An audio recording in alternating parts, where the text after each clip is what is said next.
Hey everyone, and welcome back. Tonight we're drifting away together into the sun-drenched, olive oil-slicked world of ancient Greece. It's a place we usually picture through the lens of epic philosophy, the birth of democracy, and those pristine marble statues of people who clearly didn't believe in wearing pants. But if we pull back the curtain on the legends of Plato, the warriors of Sparta, and the gleaming golden temples, we find a reality that's a lot grittier and much more of a struggle than the history books usually let on. You see, while ancient Greece gave us the very roots of Western civilization, it also gave its average citizen a daily life that would honestly be a nightmare for most of us to survive today. So before you get too settled in, take a second to hit that like button and subscribe. But hey, only if you're genuinely vibing with what we're doing here. And do me a favor. Drop a comment below letting me know where in the world you're tuning in from and what time it is for you. I'm always so fascinated to see who's joining our little community from across the globe. Now, let's set the scene. Dim your lights. If you have a fan, maybe click it on to get that soft, steady background hum going. Take a deep breath, and let's ease into tonight's journey together. Welcome to ancient Greece. Your day doesn't start with a smartphone alarm or the smell of brewing coffee. Instead, it starts with the relentless Mediterranean sun turning your home into a slow-cooking oven. Your house is a modest, humble thing, built from sun-dried mud bricks or rough-hewn stone. There's no glass in the windows, just heavy wooden shutters designed to keep out the stray goats and maybe catch a stray breeze. If the gods are feeling particularly generous that morning, forget about insulation. Forget about ceiling fans. And you can definitely forget about personal space, unless you count that one specific corner where the family goat isn't currently napping. You don't get out of bed early because you're a morning person, or because you're disciplined. You get up because by 6 a.m., it's already way too hot to stay horizontal. In the peak of summer, those thick stone walls soak up the heat like a sponge, and by sunrise they're radiating that warmth right back into your bones. In the winter, it's the opposite. Those same walls turn into a literal freezer, leaving you wrapped in a thin wool sheet, praying you don't wake up as a human popsicle. You probably spent the night on a thin mat or a mattress stuffed with prickly straw. No fluffy pillows here, just a rolled-up cloak or your own arm for support. And if you're lucky, the lice decided to give you a night off. But let's be real. They probably didn't. There's no running water, so your morning routine is an actual workout. You're either trekking to the public fountain or, if you live out in the sticks, hauling heavy jars from a nearby well. You balance those clay amphorae on your shoulders, silently pleading with the universe that you don't trip and shatter a week's worth of back-breaking labor onto the dusty ground. And don't expect a refreshing morning shower. Baths are saved for the end of a long day, if you're lucky enough to have one at all. Most mornings you might splash a bit of water on your face, rub some olive oil into your skin, and then scrape it all off with a strigil, that curved metal blade they used back then. It's like a spa day, but without the spa, without the relaxation, and honestly, without much effect. Privacy? That's a foreign concept. Your whole family lives, sleeps, and eats in the same cramped space. You argue over who tracked mud in from the street, which is fair, because the street is basically your hallway, your news feed, and your local trash dump all rolled into one. You haven't even had breakfast yet, and your back already aches, you're already sweating, and your tunic is sticking to you in places no tunic should ever stick. And believe it or not, this is actually the best part of your day. So you've survived the sweatbox of a bedroom. Now it's time to fuel up, right? Welcome to breakfast in ancient Greece. It's a meal so incredibly minimal it makes modern, intermittent fasting look like a Thanksgiving feast. Your first bite of the day is usually maza, barley bread. It's stale, it's dense, and it's about as exciting to eat as the dirt it was baked near. It's just ground barley, mixed with water, shaped into flat cakes, and baked on hot stones or among the dying ashes of last night's fire. Think of it like a prehistoric granola bar, but take away the sweetness, the texture, and any hint of joy. Your only luxury? Dunking that rock-hard bread into some watered-down wine. Why wine? Because the water is rarely safe to drink on its own. It's a breakfast of champions. If those champions were very, very tired. So here you are, standing in your dusty courtyard with a cup in your hand. But don't go looking for a Brita filter, a boiling kettle, or a sleek glass pitcher in your pantry. There's no filtration system here. Instead, everyone, from the toddlers to the elderly, gets a cup of wine mixed with water. Now, don't get the wrong idea. It's not about getting a morning buzz. It's about survival. The alcohol in the wine is the only thing keeping the bacteria in that standing well water from ruining your week. If you happen to be born into wealth, maybe, just maybe, you'd get a shriveled fig or two, a few salty olives, or a small smudge of tangy goat cheese to go with it. But let's be real for a second, you aren't wealthy. You're just a regular person. Lucky if your bread isn't already crawling with yesterday's flies and doesn't literally crack a tooth when you take a bite. There is no aromatic coffee, no sizzling eggs, no bowl of fresh fruit, and certainly no honey, unless you happen to live near a particularly talented beekeeper and you know exactly how to bribe them. And don't even think about sitting down to relax. Meals are fast. There are no chairs, no forks, and definitely no mindful eating. You chew, you nod to your family, and you get straight to work. Oh, and if you're a woman, the experience is even more isolating. In many Greek households, women and children eat separately, often waiting until the men are finished.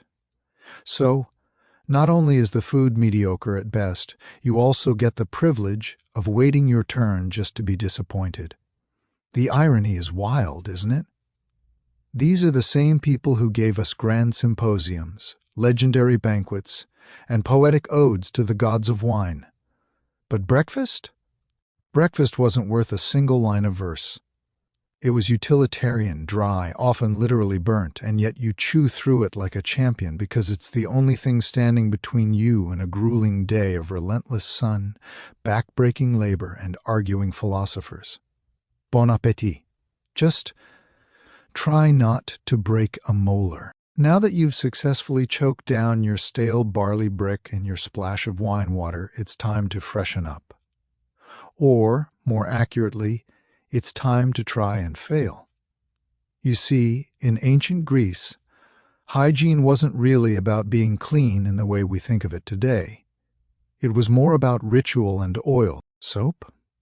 Soap is a fantasy reserved for people living centuries in the future.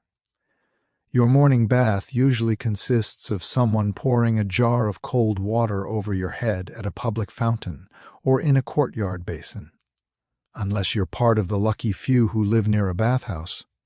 There's no shampoo, no minty body wash, and no soft sponge, unless you happen to have a friend who's a sponge diver in the Aegean. Instead, you turn to the Greeks' answer for everything: olive oil.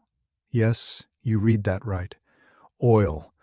You rub it into your skin, but not to moisturize or look glowing for the gram. You do it to trap the dirt, the dust, and the sweat. Once you're sufficiently coated, you take a strigil, that curved bronze blade we mentioned, and you scrape the mixture off. Imagine slathering yourself in salad dressing and then shaving it off with a metal spoon. That is your high-end skincare routine. And if you think that sounds glamorous, just remember that everyone else is doing it too. Usually, it's happening in communal settings. Everyone is naked, and everyone is being incredibly loud. In ancient Greece, hygiene is a social event. Privacy? Privacy doesn't exist. But wait, it gets better. Let's talk about your teeth. Now let's talk about your teeth. There are no toothbrushes waiting in a cup by a sink, and definitely no minty toothpaste. If you're feeling particularly fancy or motivated, maybe you rub your gums with some crushed charcoal or give your mouth a quick rinse with vinegar. But for most of you, you're just chewing on a frayed twig and hoping for the best. In ancient Greece, dental hygiene is less of a routine and more of a prayer for divine mercy. And then there's the smell. Body odor isn't just common, it's ubiquitous. Deodorant simply doesn't exist. If you're among the wealthy elite, you might have access to perfumes. Maybe you dab a little bit of precious myrrh or rose oil on your neck. But imagine doing that right before walking 5 miles in open sandals through the stifling Athenian heat. The result? A very specific, very ancient fragrance, a unique Greek blend of musk, dust, and pure desperation. Laundry is another luxury you can barely afford. Clothes aren't washed so much as they are beaten against jagged stones in a nearby river. If you're living on a budget, your tunic probably hasn't touched water since the last major festival season. In short, hygiene in ancient Greece isn't about looking or smelling good. It's about appearing just slightly less revolving than you did yesterday. That oil and scrape method we talked about. It helps, sure, but only so much when you're sweating through a wool tunic under a sun that is actively trying to kill you. So yes, ancient Greece gave us democracy, soaring philosophy, and timeless architecture. But a decent, hot shower? That's still a few thousand years away. Now that you've oil scraped your way into a new day, it's time to get dressed. And spoiler alert, your ancient Greek wardrobe is minimal at best and comically impractical at worst. You've basically got 2 options, the chiton or the himation. Both of these are essentially just oversized rectangles of linen or wool. You don't put them on so much as you wrap them around yourself and pin them with a brooch, or maybe tie them off with a simple leather belt. Nothing is tailored, nothing is fitted, and I can promise you, these outfits were not designed with windy days in mind. One sudden breeze from the Aegean, and suddenly your entire philosophical outlook is on full display to the entire marketplace. And don't go looking for underwear. It isn't a thing. Bras? Non-existent. Unless you're a Spartan woman, trained to sprint, wrestle, and hold your own. You're basically just crossing your fingers that your pins hold and that nobody notices your wardrobe shifting around like a loose window curtain. Finally, let's look at your feet. If you're lucky, truly lucky, you own a pair of leather sandals. If not, you're going barefoot. And that means a full day of trekking across sun-baked stone, goat-trodden dirt, and whatever mystery substances the local market has squished into the roads. Imagine strolling across a sizzling cast-iron skillet in the middle of July while dodging donkey dung. That is your daily commute. There is no sun protection here, no stylish hats, unless you're a rugged farmer or a salty sailor, and certainly no sunscreen. It's 450 BCE, and dermatology hasn't been invented yet. The Aegean sun is brutal. It doesn't care how deep your philosophy is, or how many statues you've built. It will roast you just the same. By the time the sun hits its peak at noon, you've reached a state of peak discomfort. Your shoulders are starting to sizzle from the burn. Your feet are caked in a layer of Aegean dust, and your linen robe has somehow managed to stick to your body in at least 4 different places that seem to defy the laws of geometry. And here's a fun fact. In ancient Greece, public nudity isn't exactly a scandal. As you navigate the crowded streets, you might pass a group of men at the gymnasium training completely in the buff, or even a local politician delivering a heated speech in a toga that's barely hanging on by a thread. If you're one of the wealthy elite, your tunic might be dyed in a soft royal purple or a vibrant saffron yellow. But for everyone else, you're wearing shades of off-white or earthy brown. Why? Because dyes are expensive, and nobody's wasting precious pigments on a guy who spends his day mending fishnets. So, You spend your afternoon looking like a toga burrito, sunburned, sweating, and praying that your bronze pin doesn't snap while you're walking past the local priestess. And the worst part? You're only halfway through your chores. You see, in ancient Greece, military service isn't just a career path you choose. It's your civic duty, your social expectation, and quite often, a one-way ticket to an early grave. If you're a free male citizen in a city-state like Athens or Sparta, congratulations, you're a soldier. Period, whether you like it or not. By your early teens, you aren't playing sports. You're training with wooden weapons and practicing the phalanx. This was the famous Greek battle strategy where you stood shoulder to shoulder behind massive bronze shields, forming a human wall and desperately hoping the guy next to you didn't trip or lose his nerve. If you were born in Sparta, the stakes were even higher. At just 7 years old, boys were snatched from their homes and thrown into the agoge. This wasn't a school. It was a brutal system designed to turn children into killing machines by starving them, whipping them, and isolating them until only the toughest survived. In Athens, things were a bit more relaxed, but still mandatory. You'd do 2 years of intensive training in your late teens, followed by decades of being on call. You couldn't just tell the authorities, "I'm more of a thinker, really." Even the greatest philosophers, like Socrates himself, fought in actual wars. And trust me, he wasn't using witty comebacks on the battlefield. He was using a heavy spear and a shield. And honestly, there was always a war. If it wasn't Sparta versus Athens, it was Athens versus Persia. If it wasn't Persia, it was Sparta versus literally everyone else. Sometimes it was just a neighboring city-state getting a bit too sassy about trade routes. In this world, peace wasn't the norm. It was just the awkward pause between two invasions. Now let's talk gear. If you're rich, you've got the full setup, a bronze helmet that makes it impossible to hear, a heavy breastplate, shin guards called greaves, a massive round shield, and a lethal spear. But if you're poor, well, try your best not to be in the front row. Leather and cloth don't do much to stop a Persian arrow. The real kicker? You had to supply your own gear. That's right. Being a Greek soldier was a buy-O-B situation. Bring your own bronze. If you couldn't afford it, you'd have to beg, borrow, or fight as light infantry, which is basically Greek for the guy most likely to die first. And when you weren't actually standing in a muddy field, waiting to be poked by a spear, you were preparing. You were training until your muscles screamed, cleaning your weapons, arguing in the assembly about who to fight next, or, if you were in the Navy, rowing a massive warship for hours until your hands were nothing but blisters. In ancient Greece, your life didn't belong to you. It belonged to the state. Because let's be honest, those massive triremes didn't just paddle themselves through the Mediterranean waves. And when the war was over, forget about veterans' health care, pensions, or therapy. There was no thank you for your service here.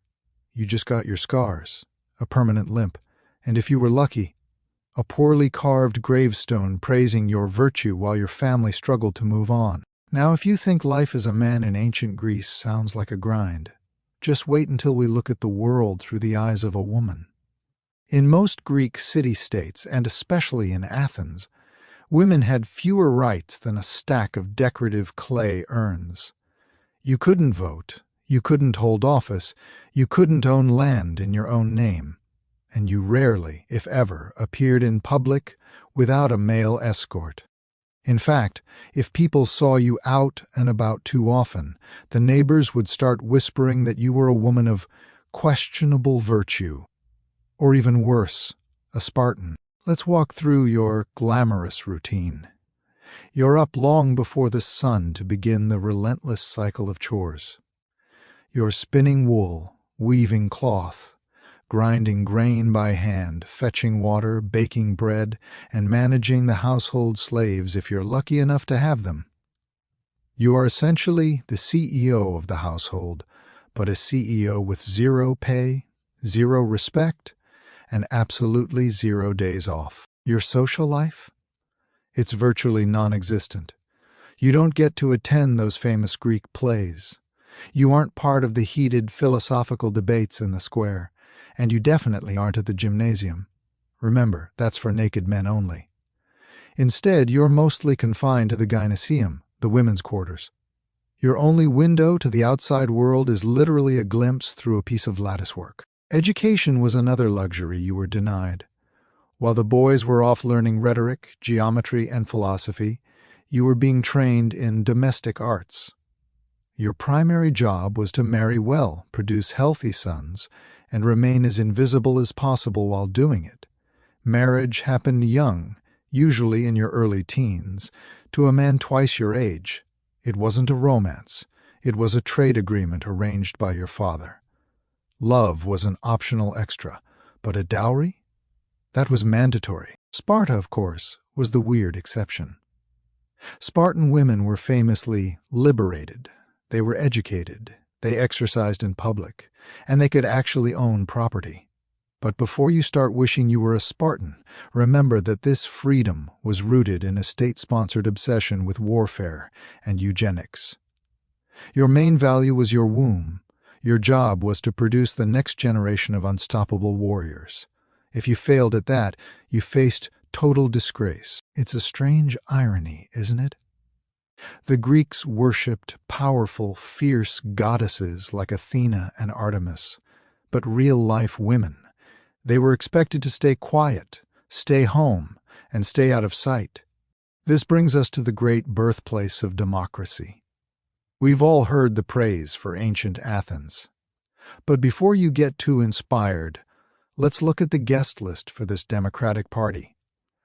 The truth is, the vast majority of people living in Athens were completely shut out.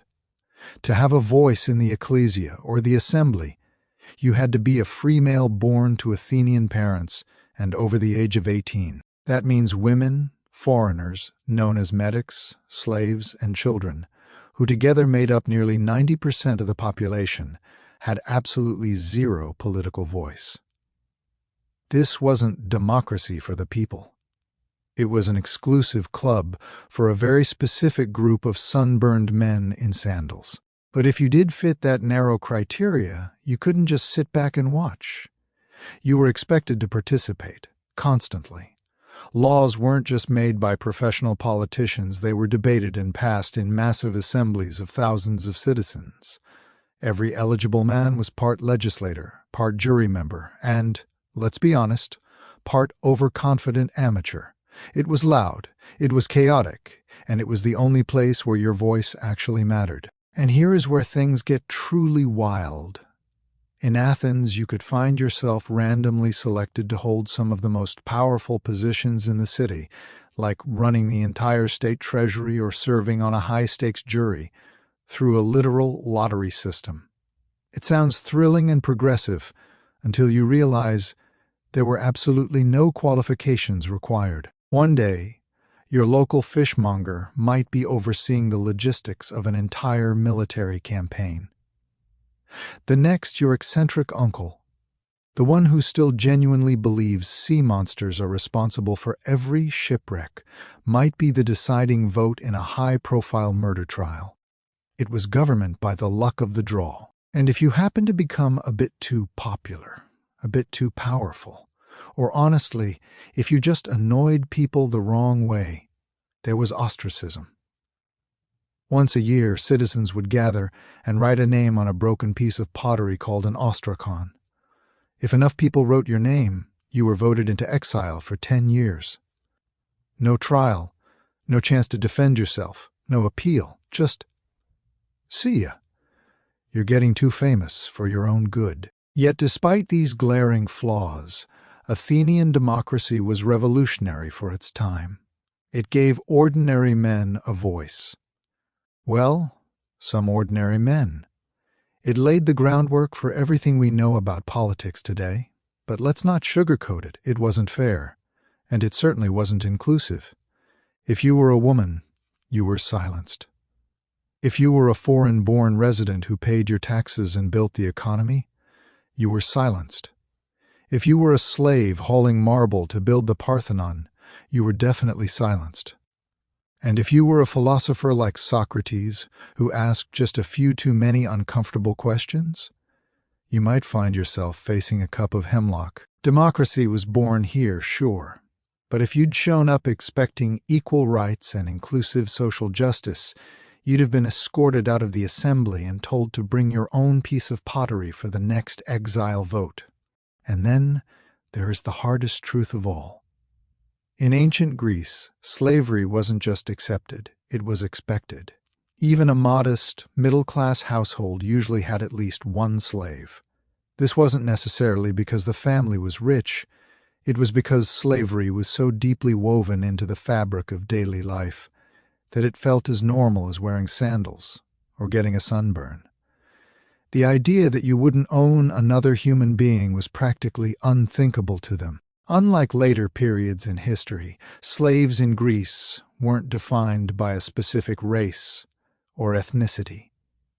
They were a mosaic of the conquered, Thracians, Scythians, Syrians, and even fellow Greeks who simply belonged to the wrong city-state at the wrong time.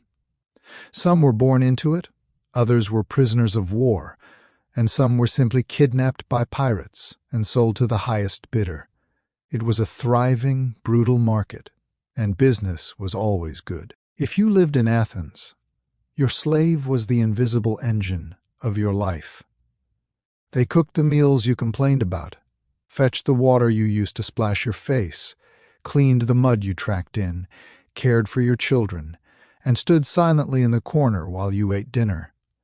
They were everywhere, yet in the eyes of the law and society, they were nowhere. They were living tools, and without them, the entire Greek world, philosophy, art, and all, would have ground to a screeching halt. The level of irony here is frankly at a historical maximum. Picture this, a citizen owner lounging at a symposium, reclining on a soft couch, sipping his diluted wine, and debating the abstract beauty of justice and freedom, all while his slave is the one actually running his business affairs or keeping his household from falling apart. But for many, slavery wasn't just managing accounts or serving wine. In the silver mines of Lorient, the reality was a living nightmare. Their slaves, including young children, labored in horrifying conditions. They spent their short lives crawling through narrow, suffocating shafts in total darkness, inhaling toxic dust, and slowly dying just so the city could have coins and civic pride. Now, some slaves were highly educated. They taught the city's children grammar and math. They served as skilled scribes or even managed complex bank accounts. But make no mistake, in the eyes of the law, they were still property. They could be beaten, branded, sold, or even killed on a whim, with absolutely no legal recourse. Even those few who managed to earn their freedom, the freedmen, were never truly free. They still owed loyalty to their former masters and were strictly barred from citizenship. No voting, no owning land, just the faint, fragile hope for a slightly better tomorrow. And unlike later points in history, there was no widespread movement to end this. Even a mind as brilliant as Aristotle, yes, that Aristotle, justified slavery as something natural and necessary. According to him, some people were simply slaves by nature. Enlightening, isn't it? We have to remember that while ancient Greece gave us ethics, democracy, and philosophy, every single one of those pillars was built on the backs of people who were never allowed to speak, never allowed to vote, and never allowed to matter. That's not a footnote in a history book. It's the entire foundation. Now, feeling a bit unwell after hearing all that? Well, that's unfortunate. Because unless you happen to live right next door to Hippocrates himself, your healthcare plan consists of some vague herbs, a bit of divine intervention, and a whole lot of wishful thinking. Let's start with the basics. There are no hospitals as we know them. If you're sick or injured, you stay home. Maybe a neighbor knows a thing or two about herbal poultices. Maybe a relative remembers a specific prayer to Asclepius, the god of healing. Or, if you're lucky, maybe your local temple has a sacred snake you can pet for some spiritual comfort. The most famous Greek doctors were really a fascinating, if terrifying, mix of herbalist, philosopher, and gambler. They believed in the four humors: blood, phlegm, yellow bile, and black bile. According to the science of the time, every illness you had was just an imbalance of these fluids. Got a fever? That's too much blood. Time to drain some out. Got a nasty cough? Too much phlegm? Try fasting for a few days. Feeling melancholy? That's clearly an excess of black bile. Maybe take a long, dramatic walk or stare at the sea until you feel better. Most treatments were a desperate game of trial, error, and garlic. You might be given crushed poppy seeds for the pain. Good luck with that. Or perhaps boiled figs, or a compress made of vinegar and something someone scraped off a goat. Did it work? Occasionally. Did it hurt? Almost always. As for surgery, it was rare, it was absolutely terrifying, and it was generally considered a last resort for the very, very brave, or the very, very desperate. Without the luxury of anesthesia or even basic antiseptics, life was a bit of a gamble. Even a simple cut from a kitchen knife or a jagged stone could go septic and end your journey right then and there. The surgeon's toolkit? It was a terrifying assortment of iron knives, bone saws, and prayers. Lots and lots of prayers. If you were unlucky enough to need an amputation, your only comfort was a sturdy leather strap to bite down on while you waited for the nightmare to be over. Childbirth was handled by local midwives, and let's be honest, it was dangerous, even on the best of days. The mortality rates for both mothers and infants were tragically high.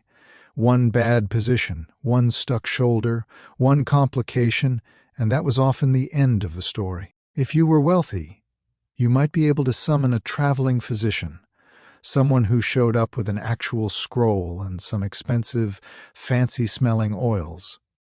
But if you were poor, you relied on neighborhood knowledge, street remedies, and sheer, stubborn resilience. Or, quite simply, you didn't recover.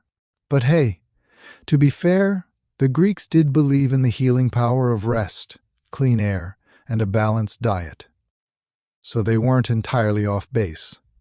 Ancient Greek medicine gave us the Hippocratic Oath, sure, but it also suggested that drinking boiled cabbage water was a top-tier medical treatment. So, healthcare in ancient Greece. It was mostly herbs, hope, and hanging on for dear life. Now let's talk about how you spent your free time. In ancient Greece, theater wasn't just a fun night out. It was a civic duty, a religious ritual, and sometimes a full contact sport for the soul. The good news? Theater was free for citizens. The bad news? As we've seen before, that free pass didn't apply if you were a woman, a slave, or a foreigner. In those cases, good luck seeing anything at all. But if you qualified, you'd file into an enormous open-air theater carved directly into a hillside, like the legendary Theater of Dionysus in Athens. You'd sit shoulder to shoulder with thousands of other sweaty, sunburned citizens, and you'd be there all day. I'm serious, all day. The Dionysia festival ran from dawn until well after dark with back-to-back performances, tragedies that broke your heart, comedies that made you blush, and satyr plays that were just plain weird.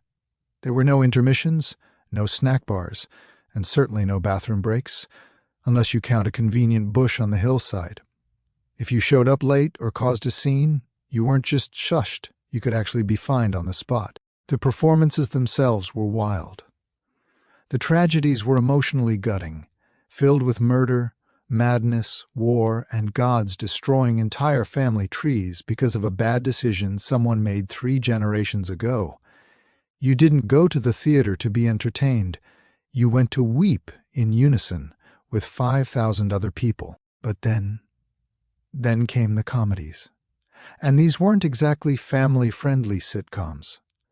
These plays mocked politicians, dragged philosophers through the mud, and made jokes about bodily functions with stunning, crude precision.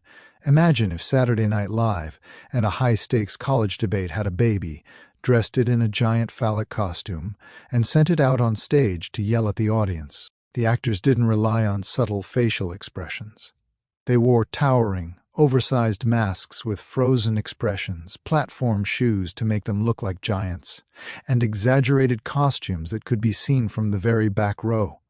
It was loud. It was colorful.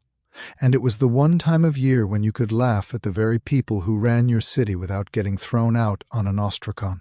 And remember, every single person on that stage was male. Even the tragic heroines and the fierce goddesses were played by men in heavy masks and flowing robes. While the actors took center stage, the chorus stood by, singing, dancing, and shouting commentary like an ancient Greek version of a Twitter feed, only much louder, way more rhythmic, and wearing tunics. But don't imagine a polite, quiet audience. This wasn't passive viewing, it was more like a modern-day football match.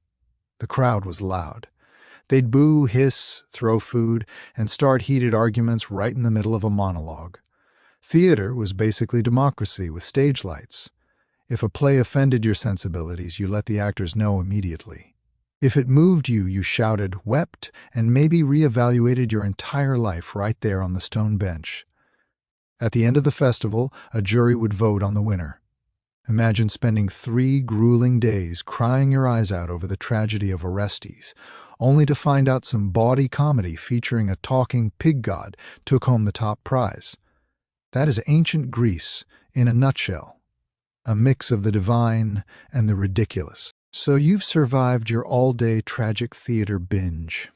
You wander out, dazed, into the agora, the bustling, chaotic heart of the city.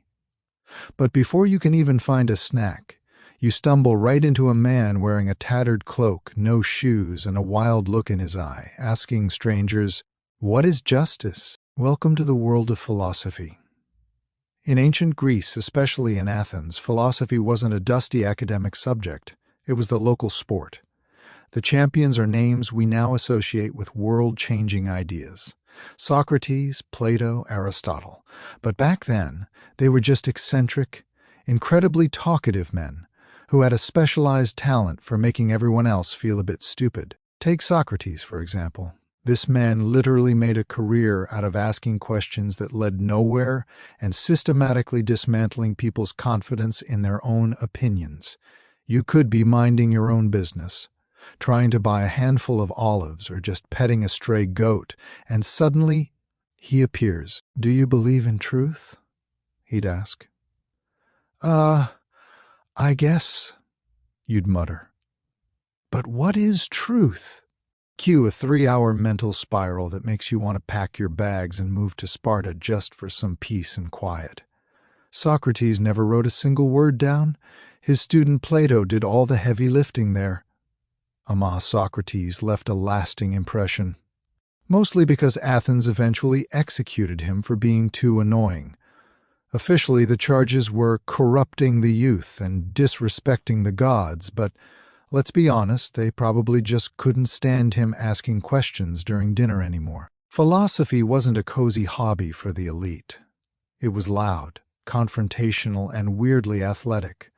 Debates happened right in the middle of public spaces. They were spontaneous, intense, and often ended in hurt feelings or deep existential crises. There were no microphones, just booming voices, wild hand gestures, and enough ego to fill the Parthenon. And if you thought you could just stand on the sidelines and watch, think again. These philosophers loved drawing in random bystanders like you. You came for olives. You left questioning the very nature of your soul. You didn't just stroll past Plato's academy. You were absorbed into it, like a moth into a flame. One slightly imprecise comment, one poorly phrased sentence, and suddenly you weren't just a passerby anymore. You were the day's prime example of an unexamined life. And don't think kids were safe from this intellectual intensity either. Aristotle famously tutored a teenage Alexander the Great. Imagine your high school civics teacher handing you a globe and saying, "Here, I've taught you everything about ethics and logic. Now go conquer half the known world." No pressure, right? So yes, philosophy gave us the foundations of logic, ethics, science, and political theory. But in ancient Greece, it also gave you a persistent headache, a massive identity crisis, and a 70% chance of being publicly humiliated by a man in dusty sandals. So let's say you've actually made it in Athens. You're eloquent, you're sharp, you're politically active, and people really like you.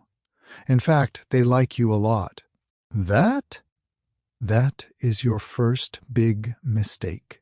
In Athens, being too popular wasn't a goal, it was a liability. It could get you kicked out of the city for 10 long years. You weren't arrested, you weren't fined, and you didn't go to jail. You were just gone. This wasn't some shadowy backroom conspiracy.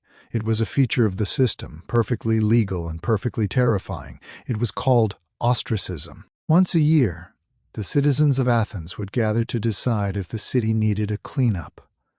If they agreed to hold the vote, everyone would grab a piece of broken pottery, an ostracon, and scratch in the name of the person they wanted exiled. If your name appeared on 6,000 or more pieces of pottery, pack your bags. You've just been voted off the island. The wildest part? You didn't even have to be a criminal. Most people who were ostracized had done absolutely nothing wrong. Maybe you were a celebrated war hero, a persuasive speaker who was too good at convincing people, or maybe you just had such great hair that it made people suspicious. Whatever the reason, your fellow citizens decided you were becoming a threat to democracy. And so democracy effectively voted to yeet you into temporary oblivion. But here is the true Greek twist. It wasn't a permanent death sentence. Ostracism lasted exactly 10 years. After that, you could stroll back into Athens like nothing had ever happened. Your house was still yours, your property was untouched, and your citizenship remained intact. No grudges, no hard feelings.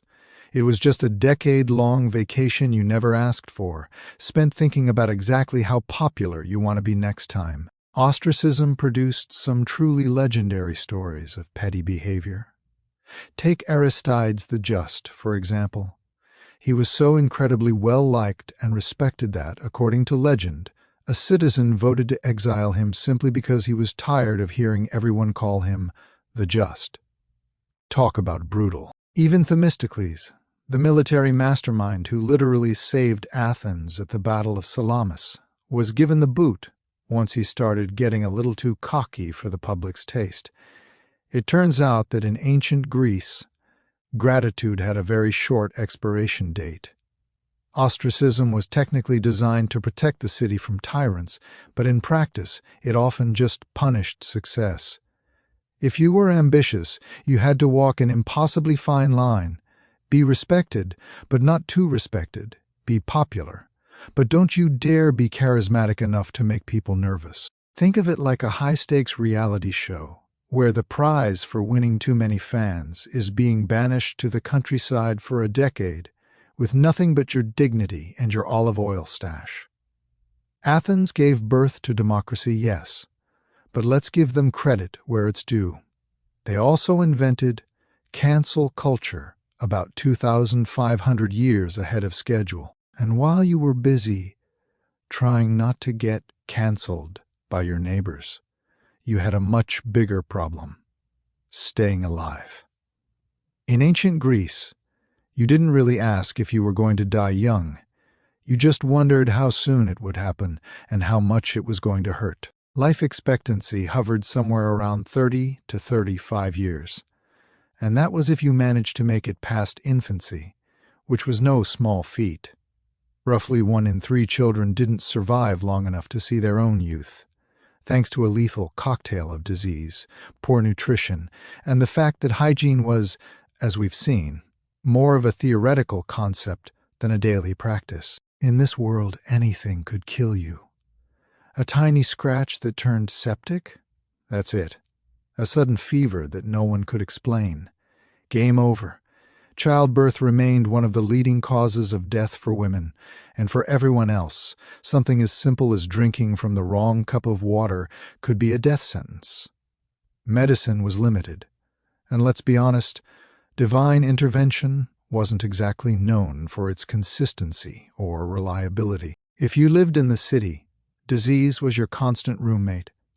Cramped living quarters, open-air sewers, and communal fountains made epidemics a regular part of life. During the Peloponnesian War, the infamous plague of Athens wiped out a staggering one-third of the city's population. The historian Thucydides wrote about it in terrifying detail. He actually caught it himself, survived, and then watched as thousands around him weren't so lucky. Image showing a somber, dark illustration of an ancient Greek funeral procession. And then there was the war. It was constant. If you were a man, the odds were high that your story would end while you were holding a spear or rowing a warship. Even if you survived the battlefield, a minor injury would often turn fatal days later. No antibiotics, no sterile stitches, just hope, some prayers to the gods, and those ever-present garlic compresses. And speaking of the gods, there was always the lingering possibility of death by divine tantrum. Displease a god? Forget a sacrifice? Mock a temple statue? Or speak ill of Zeus after one too many cups of wine? You might just find yourself on the wrong end of a lightning bolt, a sudden plague, or a spontaneous goat stampede. Even death wasn't the end of your worries. Burial rites were sacred. If your family couldn't afford a proper funeral, with coins for the ferryman Chiron and the rituals needed to secure your spot in the afterlife, your body might just be dumped outside the city walls, unmarked and forgotten. To the Greeks, this wasn't just tragic, it was spiritually catastrophic.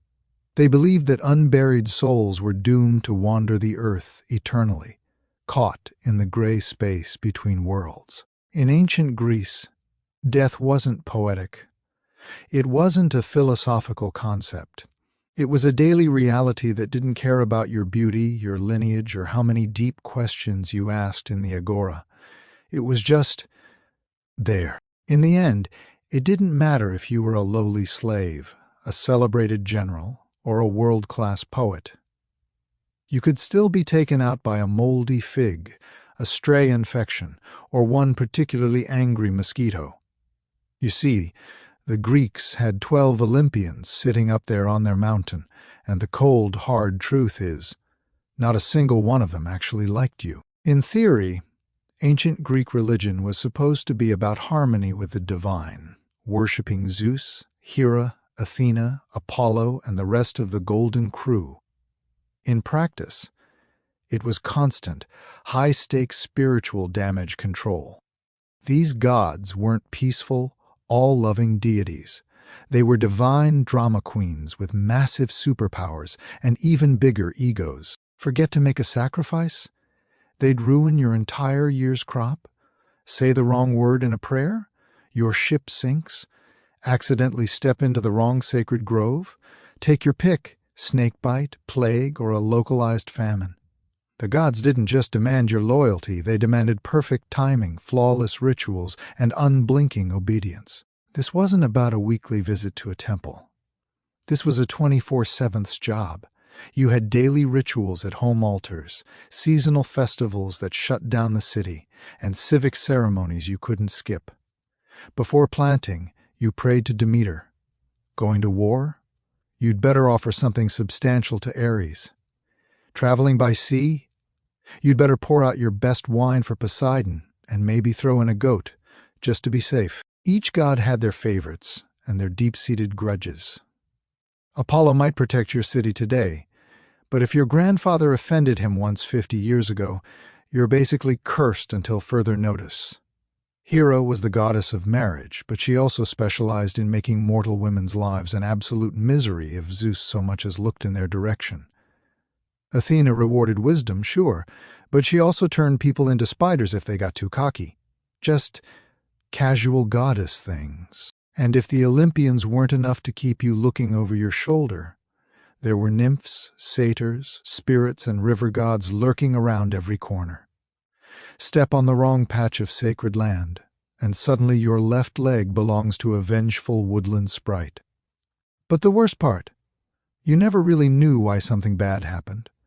Was it a bad offering? Did you have an insulting dream? Was it your cousin's fault? It didn't matter. The gods worked in mysterious, deeply personal, and often petty ways. Yet for all that terror, religion was the very fabric of life. You feared them, yes, but you depended on them for everything from politics to childbirth. Their myths explained the world, from the flash of lightning to the sting of love. You didn't believe in them out of faith. You believed out of a pure instinct for survival. So, after everything we've talked about tonight, the sun-baked mud-brick homes, the stale barley-bread breakfasts, the sandal-blistered treks, the wars, the plagues, the fickle gods, and the various goat-related traumas, let's ask the question plainly. Would you last a single day in ancient Greece? Honestly? No. You'd fold before lunch. The heat, the diet, the constant threat of war, or the risk of a divine tantrum would wipe that Instagrammable toga fantasy right off your face. Most of us aren't used to hauling water before sunrise or squatting over a hole in the ground next to a temple goat. Within hours, you'd be desperately missing your running water, your aspirin, and your modern right to complain without being exiled by a piece of broken pottery. Ancient Greece gave us the world we live in today, but it's a world that was bought with a level of struggle we can barely imagine.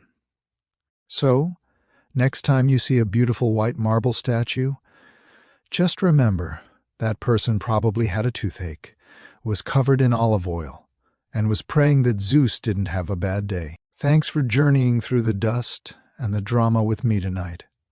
If you enjoyed this trip back in time, don't forget to leave a like and maybe tell me in the comments which part of ancient life would have broken you first. Sleep well, stay curious, and I'll see you in the next one. You might love the aesthetic of living among those pristine marble statues, surrounded by brilliant philosophers and epic poets. But let's be honest, that was the 1% experience. For everyone else, life in ancient Greece was back-breaking labor, severely limited rights, and far too many funerals. Your democracy? Only if you were part of the lucky club of men, your medicine, just some garlic and a lot of hope. Your gods? Frequently furious and always watching. Your social media? A guy yelling in the agora about the nature of justice while waving a smelly fish in your face? And yet, despite all of that, the Greeks endured. They built temples that still stand 2,500 years later. They wrote plays we still perform and debated ideas that we are still wrestling with today. They laid the very groundwork for everything from astronomy to ethics. They didn't just survive hardship, they built a civilization while sweating through it. You wouldn't last a day, but they did. Not because life was easy, but because they found ways to make meaning in a world defined by chaos. They questioned everything, fought constantly, wrote beautifully, died young, and still managed to shape the modern world. So no, you probably wouldn't make it past your first case of sunstroke, your first goat bite, or that first unsolicited philosophy lesson in the middle of the street. But if you did, if you adapted, if you endured, and if you listened closely, you'd find yourself standing among some of the most passionate, resilient, and brilliantly flawed people history has ever known. And they wouldn't judge you for struggling. They just hand you a rough tunic, point to a heavy amphora, and say, "Good, now carry that up the hill."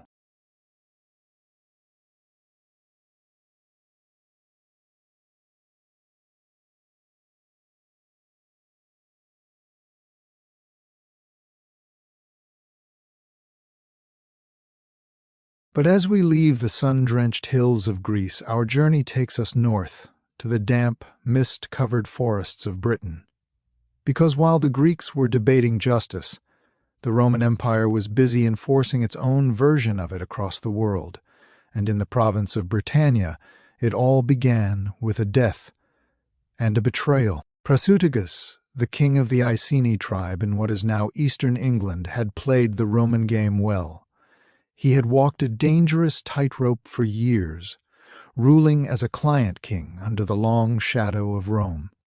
He enjoyed wealth, autonomy, and peace, so long as he remained useful to the empire. When he died around 60 AD, he left behind a will designed to protect his people.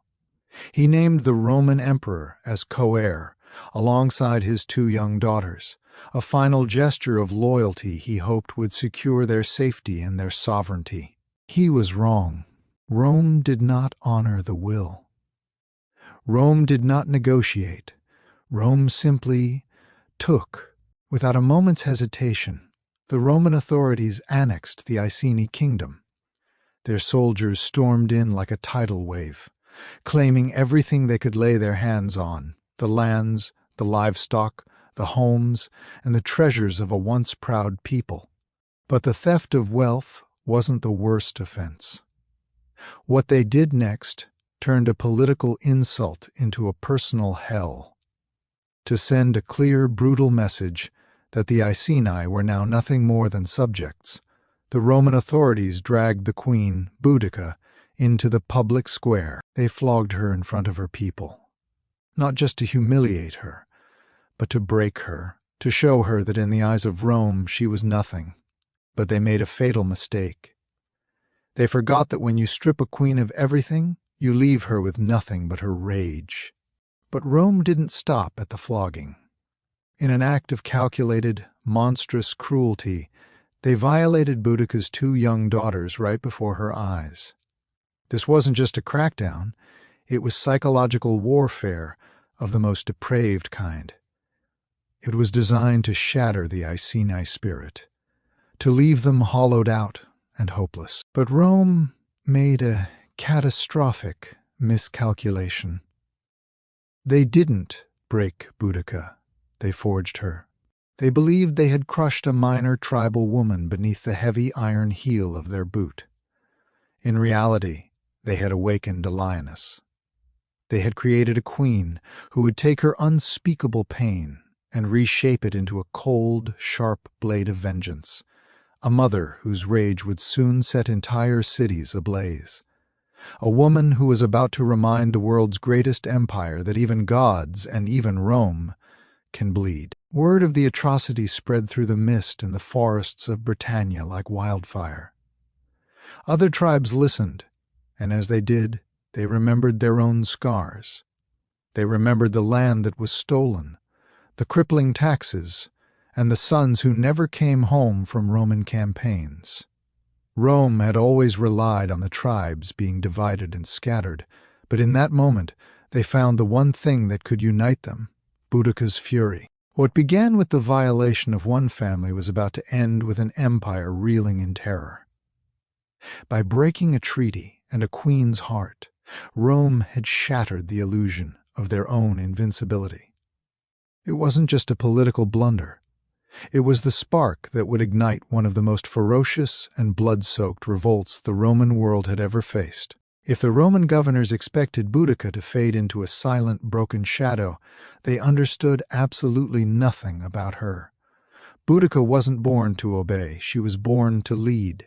Even Roman historians, who almost never had a kind word for their enemies, described her as a terrifying force of nature.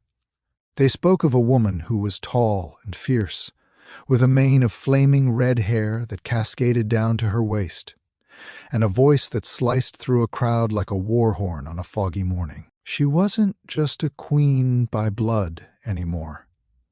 She was a symbol. She was a living threat. But before she became that threat, she became something much deeper, a mother with absolutely nothing left to lose. Roman brutality had tried to erase her dignity, her daughter's future, and her people's pride. But Boudica refused to be a victim. She understood that what Rome feared most wasn't just a collection of swords, It was unity. And so she began to forge it, one tribe at a time. First came the Trinovantes. They had once been a powerhouse until Rome crushed them under land seizures and forced slave labor. When Boudica spoke to them, she didn't sound like a diplomat or a politician. She spoke like a warrior mother, scarred, bleeding, but completely unbroken. She reminded them of the ancestors they had dishonored by staying silent, of the gods they had neglected, and of the very earth beneath their feet that they no longer owned. Her pain became their pain. Her rage became theirs. Soon other tribes, the Corialtovi, the Cornovi, even segments of the Brigantes, began to turn their heads toward the Iceni lands. This was no longer just a quest for personal vengeance. It had transformed into a holy mission to cleanse Britannia of Roman arrogance. Boudica didn't promise them safety. She didn't promise them a comfortable life. She promised them glory, and if it came to it, a death with so much honor that the bards would sing of it for 1,000 years. And they followed her. They followed her because she didn't hide behind her warriors. She rode among them, a spear gripped in her hand, her red hair loosed to the wind, her eyes locked on a future that did not include a single Roman eagle. She called out the names of the raped, the enslaved, and the executed. She summoned Andraste, the Celtic goddess of war, as her witness. And when she told her warriors that the gods themselves would march alongside them, they believed her. By the year 61 AD, Camalodunum, modern-day Colchester, stood as the glittering jewel of Roman Britannia. It was a city of retirees, home to veteran legionaries who had traded their swords for villas and vineyards. It was a place of high walls, marble columns, and the massive Temple of Claudius, a structure the Britons viewed as a monument to their own enslavement. To the Romans, Camalodunum was a symbol of civilization. To Boudica, it was a target painted in blood. The irony of the Roman mindset was their absolute arrogance. Despite the murmurs of rebellion, the city was poorly defended. The veterans were complacent, convinced that the barbarians were too broken to bite back. They didn't realize that tens of thousands of those barbarians were currently moving through the forests like a shadow, led by a woman who had forgotten how to fear. When the attack came, it wasn't a skirmish. It was an avalanche. Boudica's army descended upon the city with a roar that supposedly could be heard miles away. The Romans, panicked and unarmored, scrambled to the Temple of Claudius, thinking the stone walls of their god-emperor would protect them. They were wrong. The Britons didn't just want to win. They wanted to erase.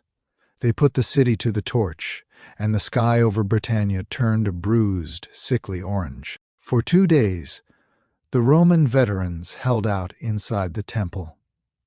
They watched through the narrow windows as their villas burned and their statues were toppled. They listened to the rhythmic chanting of the Iceni and the Trinovantes, a sound of ancient vengeance that no Latin prayer could silence. Finally, the temple doors gave way. There was no mercy. No prisoners were taken. The civilized world of Camalodunum was reduced to ash and bone in a matter of hours. But the victory at Camalodunum was just the beginning. While the city burned, a Roman relief force, the 9th Legion, was marching to stop the uprising. Led by Quintus Petilius Cerealis, they expected to find a disorganized mob. Instead, they walked into a trap. Boudica's warriors, emboldened by their first victory and fueled by the sight of Roman blood, ambushed the legion in the forest. It was a slaughter. Nearly all of the Roman infantry were cut down. Cerealis himself only managed to escape because he had a fast horse and no shame. Word reached the Roman governor, Suetonius Paulinus, who was busy campaigning on the island of Mona, Anglesey, slaughtering druids and burning sacred groves. When the news of the 9th Legion's destruction hit him, the reality sank in. He wasn't facing a minor tribal squabble. He was facing a revolution led by a ghost he thought he had buried. Boudica's name was now whispered in the halls of Londinium. People weren't talking about her as a flogged queen anymore. They were calling her the scourge of Rome, and as she turned her army toward the empire's largest trading hub, the residents of Londinium began to realize that the Thames was about to run red. Camalodunum was no longer a city, it was a smoking wound in the earth. But Boudica didn't stop to celebrate the ash. She knew that in the world of empires, a wounded beast is at its most dangerous. Her eyes were fixed on the south, toward the sprawling, wealthy, and arrogant heart of Roman commerce, Londinium. Founded only 17 years prior, Londinium, modern-day London, had become a glittering anomaly in the rugged British landscape. It was a city of marble imported tiles and high-priced silk, a place where the scent of Mediterranean spices and expensive wine fought against the damp, heavy air of the Thames. It was the hub where every Roman tax dollar was counted and every British resource was weighed. To the Romans, it was a triumph of civilization over barbarism. To Boudica's warriors, it was a den of thieves built on the backs of their children. As the tribal army, now a massive, moving wall of tens of thousands of souls, marched toward the city, the atmosphere in Londinium shifted from comfortable arrogance to a cold, suffocating panic. Rumors traveled faster than the army itself. Stories of what had happened at Camalodunum, of the temples burned and the veterans slaughtered, turned the blood of every merchant and official to ice. They looked toward the horizon, half expecting to see the sky turn red at any moment. Then a glimmer of hope appeared. Governor Suetonius Paulinus arrived. He had ridden at a breakneck, legendary pace from the mountains of North Wales, his elite cavalry horses lathered in sweat and foam. He was a man of iron, a veteran of the desert wars in Africa, and the citizens of Londinium expected him to be their savior. They expected him to deploy his legions, raise the banners, and hold the line against the red-haired fury. But Suetonius was a cold-blooded strategist who dealt only in the brutal mathematics of survival. He climbed the highest point in the city and looked out toward the north. He saw the dust clouds rising from Boudica's approaching horde. He looked at his own small force, tired, outnumbered, and miles away from their reinforcements. He realized that Londinium had no proper walls. It was a city built for trade, not for war. It was a trap. And then he did the unthinkable. He gave the order to abandon the city. Imagine the scene at the docks and the gates. The governor, the man who represented the absolute power of the Roman Empire, was turning his back. He told the citizens that if they could keep up with his marching column, they might live. But for the sick, the elderly, the women with small children, and those too burdened by their possessions, they were being left behind to face the storm alone. The cries of the abandoned people supposedly echoed across the Thames. Wealthy merchants who had spent a lifetime accumulating gold now found that a single coin couldn't buy them a spot in the governor's line of March. Suetonius ignored their pleas. He knew that to save the province, he had to sacrifice its crown jewel. He led his soldiers out of the city gates, leaving a population of thousands standing in a terrifying silence, listening for the sound of tribal war horns. When Boudica's army finally crested the hills overlooking the city, they didn't see a fortress. They saw a carcass. The entry into Londinium wasn't a battle. It was an eruption of pure, unadulterated vengeance.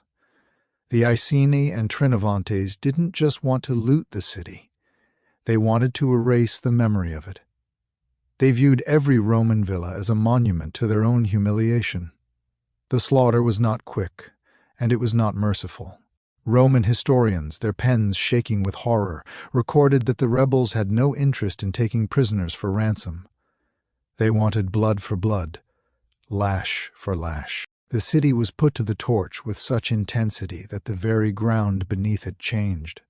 Archaeologists today call it the Boudican destruction layer.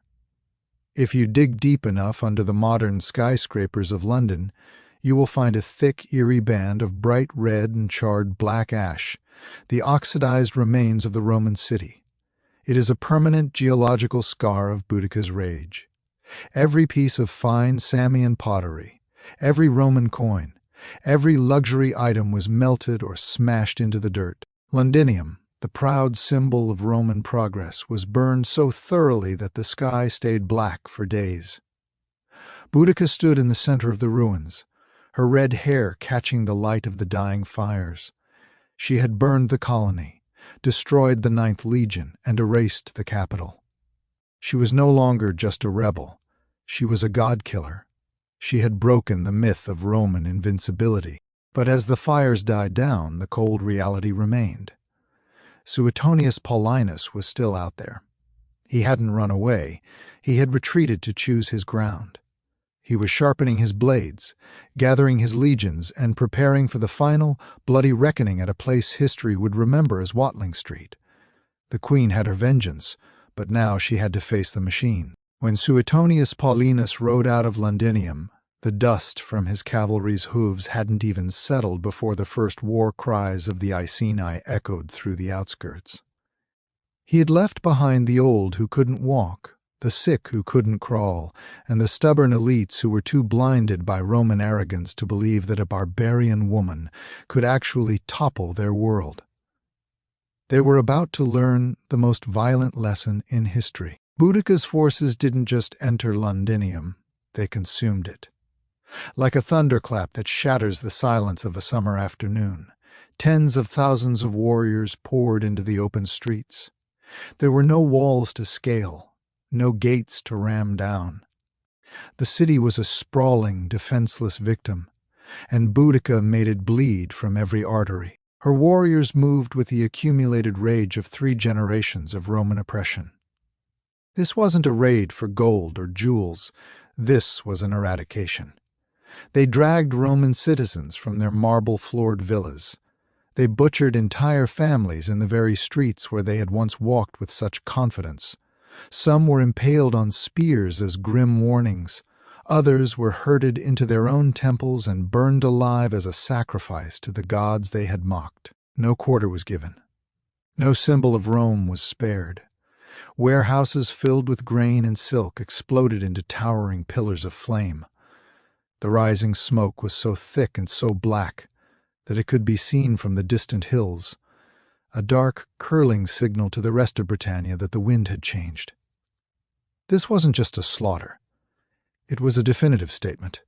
Rome is not eternal. The contemporary Roman historians, Tacitus and Cassius Dio, their voices trembling even decades later as they wrote, estimated that the death toll was staggering, upwards of 70,000 to 80,000 people.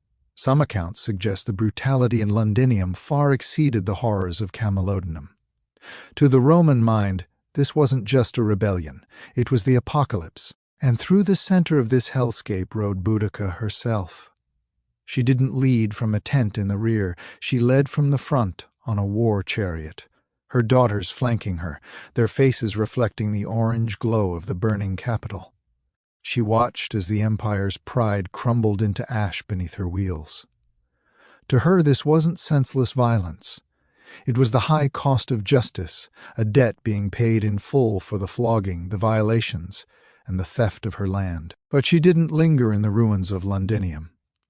There was a third jewel in the Roman crown, Verulamium, modern-day St. Albans, and ahead of her lay the true test, Rome's full, organized retaliation. Rome had fought wars across entire continents. They had crushed kings and erased kingdoms. But they had never seen a force like Boudica. She wasn't a general trained in the rigid schools of military theory. She didn't speak the language of diplomacy. She didn't wear the polished, silver-plated armor of a legate. Yet, she had reduced 2 of the empire's greatest colonies to smoldering pits and butchered thousands of its people. As Verulamium, a prosperous, deeply Romanized town to the northwest, went up in flames just like the others, the ripple effect reached all the way to the heart of the world. Word of her rampage reached the Roman Senate, and the reaction was pure, unadulterated panic. Emperor Nero, a man not known for his courage, was reportedly so shaken by the loss of the province that he considered a full, humiliating withdrawal from Britannia. Think about that for a moment. An empire that spanned from the scorching deserts of Africa to the frozen forests of Germania was considering a retreat because of one woman with a chariot, a spear, and a cause. That is the level of terror she struck into the Roman soul. Boudica's power wasn't just in the number of her spears, it was in the psychological shadow she cast. Rome saw itself as unshakable, its rule as destiny, and its cities as eternal. But a Celtic queen once beaten and humiliated had proved that Roman destiny was nothing more than a fragile illusion that could be burned to the ground. However, within this triumph lay a hidden, creeping paradox. With every city she razed, Boudica's war machine grew heavier and more unwieldy. Her army had swelled to nearly 200,000 people, warriors, their wives, their children, and their elders. The supply lines were thinning. Discipline began to falter as some tribes, drunk on the blood and success of 3 victories, grew careless. They began to believe the war was already won, but Suetonius Paulinus was not idle. While Boudica was burning Verulamium, he was in the shadows, gathering the scattered remains of his legions, sharpening their steel, and choosing the perfect ground for a final, desperate stand. He knew that Boudica was a storm, but he was a wall, and the two were about to collide at a place history would never forget. Suetonius Paulinus had retreated, yes, but a Roman general never retreats in fear. He retreats to find a better place to kill you. While Boudica's warriors were celebratory, perhaps even overconfident after seeing 3 Roman cities crumble into ash, Suetonius was working with the cold, silent precision of a master clockmaker. He began pulling battle-hardened veterans from every corner of the province, calling in favors, and gathering the remnants of the 14th and 20th legions. He knew he couldn't win on an open plain. If he let Boudica surround him, his 10,000 men would be swallowed by her 200,000 like a drop of water in an ocean. So he searched the landscape of the English Midlands until he found it, a narrow defile, a tight valley flanked by dense, impenetrable forests and rising hills. This was his iron trap. By positioning his back to the woods, he ensured he couldn't be flanked. Boudica would have to hit him head-on, in a space so narrow that her massive numbers would actually become her greatest weakness. As the sun rose on that fateful day in 61 AD, the sight must have been staggering. On one side, the Roman line, a thin, shimmering wall of silver and bronze. 10,000 men standing in absolute eerie silence, their shields locked, their pila, heavy spears gripped tight.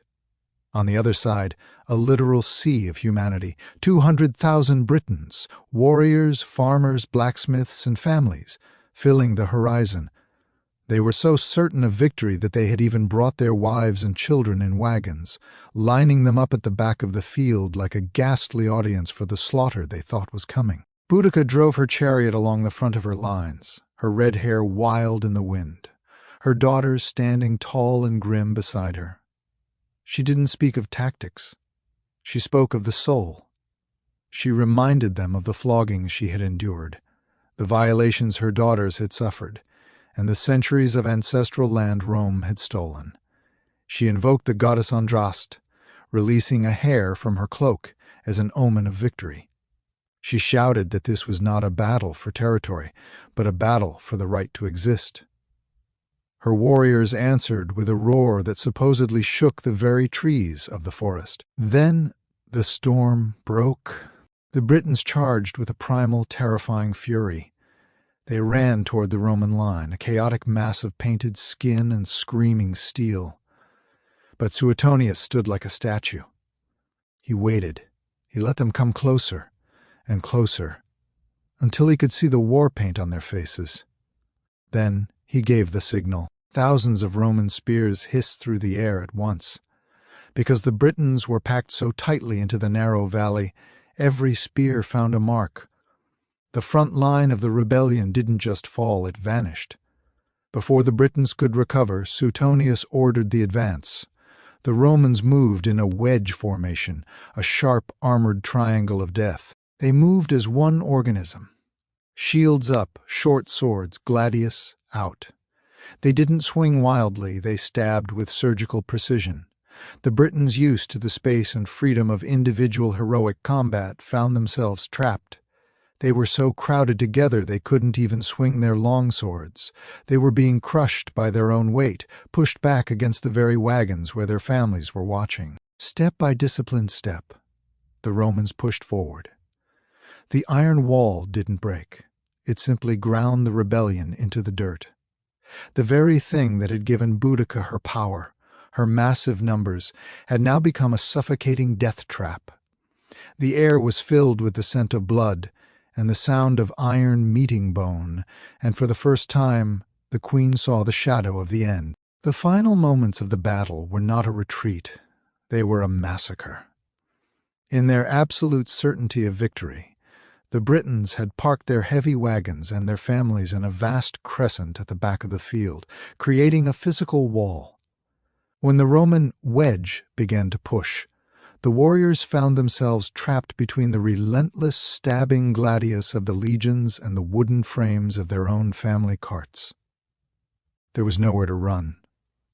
The panic was instantaneous, and the slaughter was absolute. When the dust finally settled, and the screams faded into a heavy, oppressive silence, the dream of a free Britannia lay broken in the dirt. Tens of thousands of Britons were dead.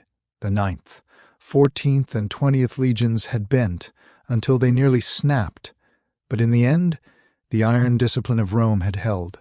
The rebellion was over. But as the Roman soldiers moved through the field, stepping over shattered shields and broken chariots, they realized one thing: Boudica was gone.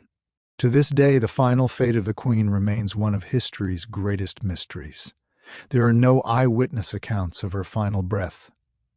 Roman historians, writing from the safety of their villas years later, offered conflicting tales. Tacitus tells us she took poison, choosing a cold, self-inflicted death over the agony of being paraded in chains through the streets of Rome. Cassius Dio suggests she fell ill from the exhaustion of the campaign and died quietly in the aftermath. But what they all agree on is that she vanished. Rome never got their trophy. There was no public execution, no final humiliation in the Forum, no victory parade with a broken queen. She simply dissolved back into the mist of the land she fought for, like a storm that had burned itself out after setting the world on fire. And in that disappearance, something extraordinary took place. Boudica ceased to be a woman and became a myth. Rome, shaken to its core by how close they had come to losing the entire province, tried their best to bury her memory. They wanted to forget the name of the woman who had made an emperor tremble. But it was too late. Boudica had become a name whispered in tribal songs, a story told around hearths in the dead of winter, a ghost that haunted the sacred groves. To the Britons, she was never a defeated rebel. She was a martyr, a goddess of war and vengeance, the mother who stood against the world's most powerful empire and made it bleed. Even the Romans couldn't help but feel a reluctant, terrifying respect. Tacitus, Roman to the bone, didn't paint her as a barbarian. He painted her as a formidable leader, a victim of imperial arrogance who rose to take what was hers. Across the centuries, Boudica refused to stay buried. She rose again in the bronze statues of the Victorian era, in the epic poems of Tennyson, and in the history books of every generation that followed.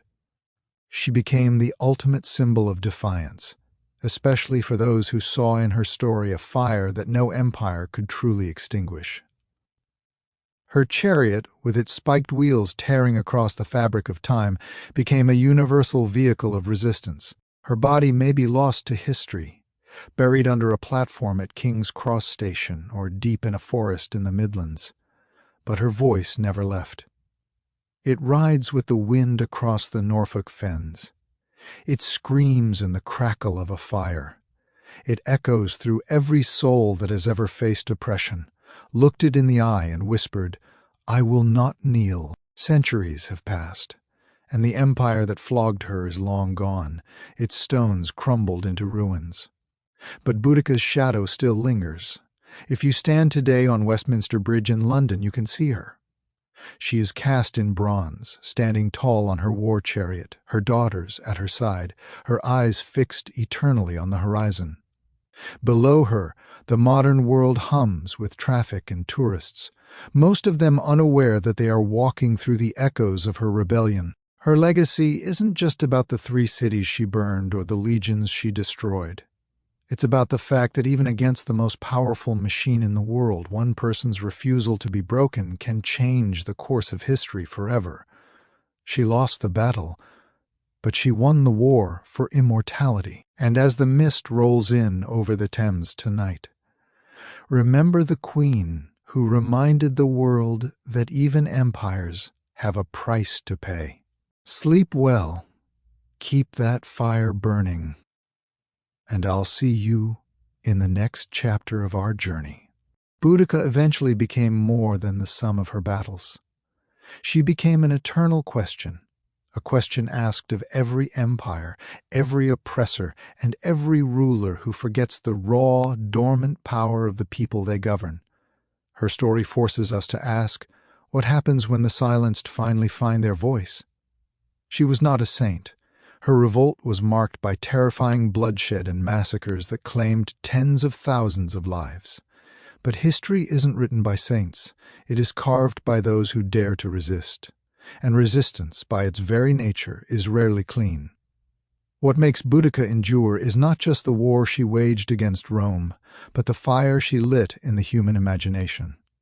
She was a woman who lost everything and still stood tall. A queen who refused to be defined by the empire that tried to break her. She was a mother who turned her grief into a sword. Today, you won't find her in dry footnotes. If you ask about her, you'll hear of the woman who made Rome bleed. She united tribes that had spent centuries at each other's throats and taught the world that dignity can rise even from the most absolute devastation. Rome rebuilt its cities and redrew its maps, but it could not erase her. Her flame still burns in every fight against tyranny and in every soul that would rather die on its feet than live on its knees. Boudica is gone, but her legend rides forever. As the dust of the British battlefield settles, we turn our gaze away from the sword and toward the herb, away from the wound and toward the whisper. To the ancients, illness was never random. It wasn't about bacteria, viruses, or rogue cells. Those explanations wouldn't arrive for thousands of years. In the ancient world, sickness was a symptom of a deeper disturbance. It was a fracture in the harmony between the body, the mind, the soul, and nature itself. In Mesopotamia, disease was a divine ledger. If you fell ill, the first question wasn't, "Where does it hurt?" but "What have you done?" Diagnosis was an interrogation of the spirit. Healers and priests worked side by side, interpreting the flight of birds or the shape of a liver to figure out which god you had offended. Healing was part medicine, part exorcism. In ancient China, that balance became a sophisticated system of yin and yang. Health was a state of equilibrium between opposing forces. Practitioners didn't just see a cough, they saw an imbalance of heat, moisture, or emotion. They viewed the human body as a microcosmos, and their tools, acupuncture, herbs, and diet, were designed to rebalance the inner universe. Even in Greece, where Hippocrates began to pull medicine away from the gods, the core idea remained: balance. His theory of the 4 humors, blood, phlegm, yellow bile, and black bile, dominated the Western mind for centuries. To him, an excess of black bile didn't just make you sick, it made you melancholic. Your personality and your health were one and the same. Across every culture, the thread was identical. Health meant wholeness. And nowhere was this blend of science and mystery more potent than in the land of the pyramids and pharaohs. In ancient Egypt, medicine was both sorcery and surgery. Their healers, known as the SWNW, were not merely doctors, they were sacred intermediaries.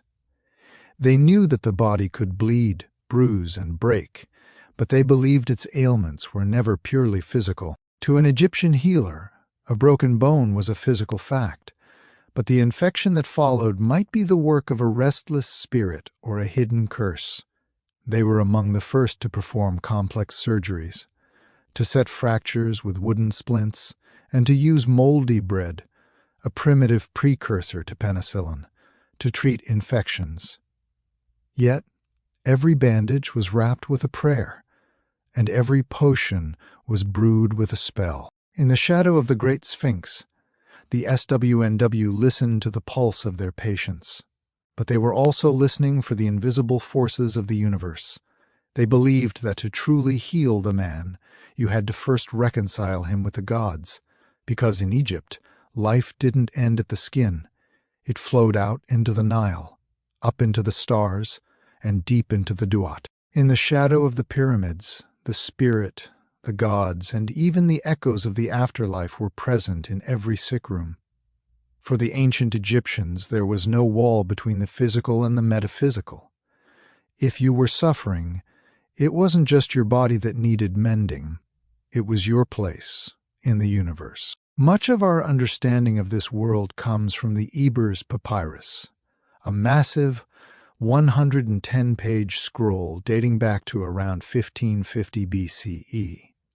It is one of the most incredible documents in human history, containing hundreds of remedies for everything from a simple toothache to complex tumors. The Egyptian doctors, or SWNW, were surprisingly advanced. They performed delicate surgeries, set fractures with wooden splints, and drained painful abscesses using copper tools sterilized in the heart of a fire. They were early masters of observation. They knew how to check a patient's pulse, how to analyze urine and feces for a diagnosis, and how to harness the power of the earth. But no treatment, not a single one, began without the blessing of the divine. They believed that Thoth, the ibis-headed god of wisdom, had gifted the secrets of healing to humanity. They lived in constant awe and fear of Sekhmet, the lion-headed goddess of war and plague. She was the one who could unleash a devastating epidemic, or, if properly appeased, grant a miraculous recovery. Because of this, medicine was a multisensory experience. Words held physical power. Incantations weren't just empty phrases. They were medicine in the form of sound, vibrated over the patient as the herbs were applied. And their pharmacy was a blend of genius and mystery. One of their most powerful tools was honey. Thousands of years before we understood what bacteria were, the Egyptians were using honey as a potent antiseptic. They would bandage wounds with it, sometimes mixing it with resin or lint to create a barrier against the desert dust. They prescribed garlic and onions for heart health, used castor oil as a laxative, and even, in a moment of sheer accidental brilliance, pressed moldy bread into infected wounds. They didn't know the word penicillin, but they knew that the mold from the grain could stop a rot from taking a man's limb. These physicians were so respected that kings from neighboring empires would send messengers across the sands just to beg for an Egyptian specialist to treat a difficult case. They were perhaps the world's first specialists. Some focused solely on the eyes, others on the stomach, and some on spiritual afflictions that we might today call mental health. But even with their scalpels and their herbs, the paradox remained. A fever might come from a mosquito in the Nile marshes, or it might come from an angry ghost. Healing the body meant purifying the soul. To an Egyptian healer, the true goal wasn't just to stop the pain, it was to restore Ma'at, the divine cosmic order. But while Egypt was looking to the gods and the Nile, another story was being written far to the east. Long before the first modern hospital emerged, the Indian subcontinent was developing a system that viewed the human body not as a machine, but as a direct reflection of the entire cosmos. This is the story of Ayurveda, the science of life. In this ancient tradition, you aren't just a collection of organs. You are a unique combination of the 5 elements: space, air, fire, water, and earth. Ayurveda teaches that we are all governed by 3 doshas, or biological energies: Vata, Pitta, and Kapha. In the Ayurvedic world, health isn't the absence of disease, it is the presence of perfect, vibrant balance. If your inner fire, or Agni, is burning too low, you become sluggish. If it burns too high, you consume yourself. Healing here wasn't about fighting a war against a germ, it was about bringing the wandering soul back home to its center. In the traditional Chinese worldview, your body isn't a collection of separate parts. It is a complex, vibrating map of energy. At the heart of this map is the concept of qi, pronounced chi. Think of qi as the vital life force, the breath of the universe that animates the stars, the seasons, and the very blood in your veins. To the ancient Chinese healer, you weren't sick in the way we think of it today. Instead, your qi was either stagnant, depleted, or rebellious. Imagine your body as a landscape with great rivers flowing through it. These rivers are called meridians. There are 12 main meridians in the body, each connected to a major organ system, and they carry the qi to every corner of your being. When the water in these rivers flows clear and steady, you feel vibrant, focused, and strong. But when a river is dammed by stress, poor food, or cold winds, the water begins to pool and rot. That is where disease begins. To fix this, the ancient Chinese developed acupuncture. This wasn't just about needles, it was about precision engineering of the human spirit. By inserting hair-thin needles into specific gates along these meridians, a healer could unblock the flow, redirecting the energy to where it was needed most. It was a language of touch and steel, a way of talking to the body's internal systems without saying a word. But the meridians were only half the story. To truly understand health, you had to understand the yin and yang. This is the ultimate law of the universe, the dance of opposites. Yin is the dark, the cool, the feminine, and the resting. Yang is the light, the heat, the masculine, and the active. They are not enemies, they are partners. You cannot have a heartbeat without a pause, and you cannot have an exhale without an inhale. Chinese medicine taught that most illnesses were simply an imbalance of these 2 forces. A fever was too much yang. A deep, lingering exhaustion was too much yin. To bring a patient back to center, the healer would look at the 5 elements: wood, fire, earth, metal, and water. Each element corresponded to an organ, an emotion, a season, and even a taste.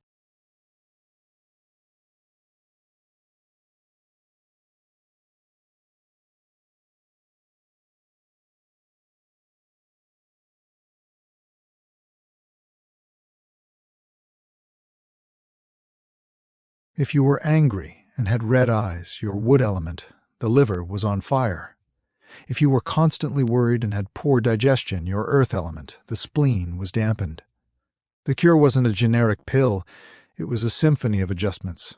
They used thousands of herbs: ginseng for energy, ginger for warmth, goji berries for the eyes, and combined them into complex formulas tailored specifically to you. This was a world where the doctor was paid to keep you healthy, not just to fix you when you broke. They used qigong and tai chi, slow, meditative movements, to keep the qi flowing smoothly, ensuring that the body remained as flexible as a willow tree, rather than as brittle as a dry branch. Ancient Chinese medicine reminds us that we are not islands. We are connected to the cycles of the moon, the shifts in the weather, and the emotions of those around us. A healer didn't just look at your tongue or feel your pulse, though they were masters of pulse diagnosis. capable of detecting dozens of different qualities in a single heartbeat. They looked at your life. They understood that the mind and body are a single, seamless garment. You cannot pull a thread from one without unraveling the other. As we move through these ancient landscapes, from the honey-soaked bandages of Egypt to the surgical genius of India and the flowing meridians of China, we see a common truth emerging. Our ancestors knew something we often forget, that healing is an art of listening. It is the art of hearing what the body is saying when it can no longer speak for itself. It is the quest for balance in a world that is always trying to tip us over. Whether you are seeking the Ma'at of Egypt, the dosha balance of India, or the chi flow of China, the message is the same.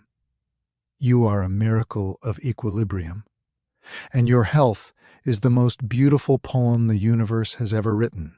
This revolutionary idea was pioneered by Hippocrates, the legendary father of medicine, and later expanded into a rigid, absolute science by the Roman physician Galen. They believed that the human body was essentially a vessel for 4 distinct vital fluids: blood, phlegm, yellow bile, and black bile. To the Greco-Roman mind, these weren't just liquids, they were the essence of your physical health and your very personality. Each humor was linked to one of the 4 elements of the earth: air, water, fire, and earth, and a specific temperament. This meant that your doctor wasn't just looking at your symptoms, they were looking at the very climate of your soul. Blood, linked to air, was hot and moist, creating the sanguine person who was cheerful and full of vitality, yet prone to fevers if the blood became too bold. Phlegm, tied to water, was cold and moist, producing a stoic and reliable nature, but an excess led to the dull lethargy of the phlegmatic.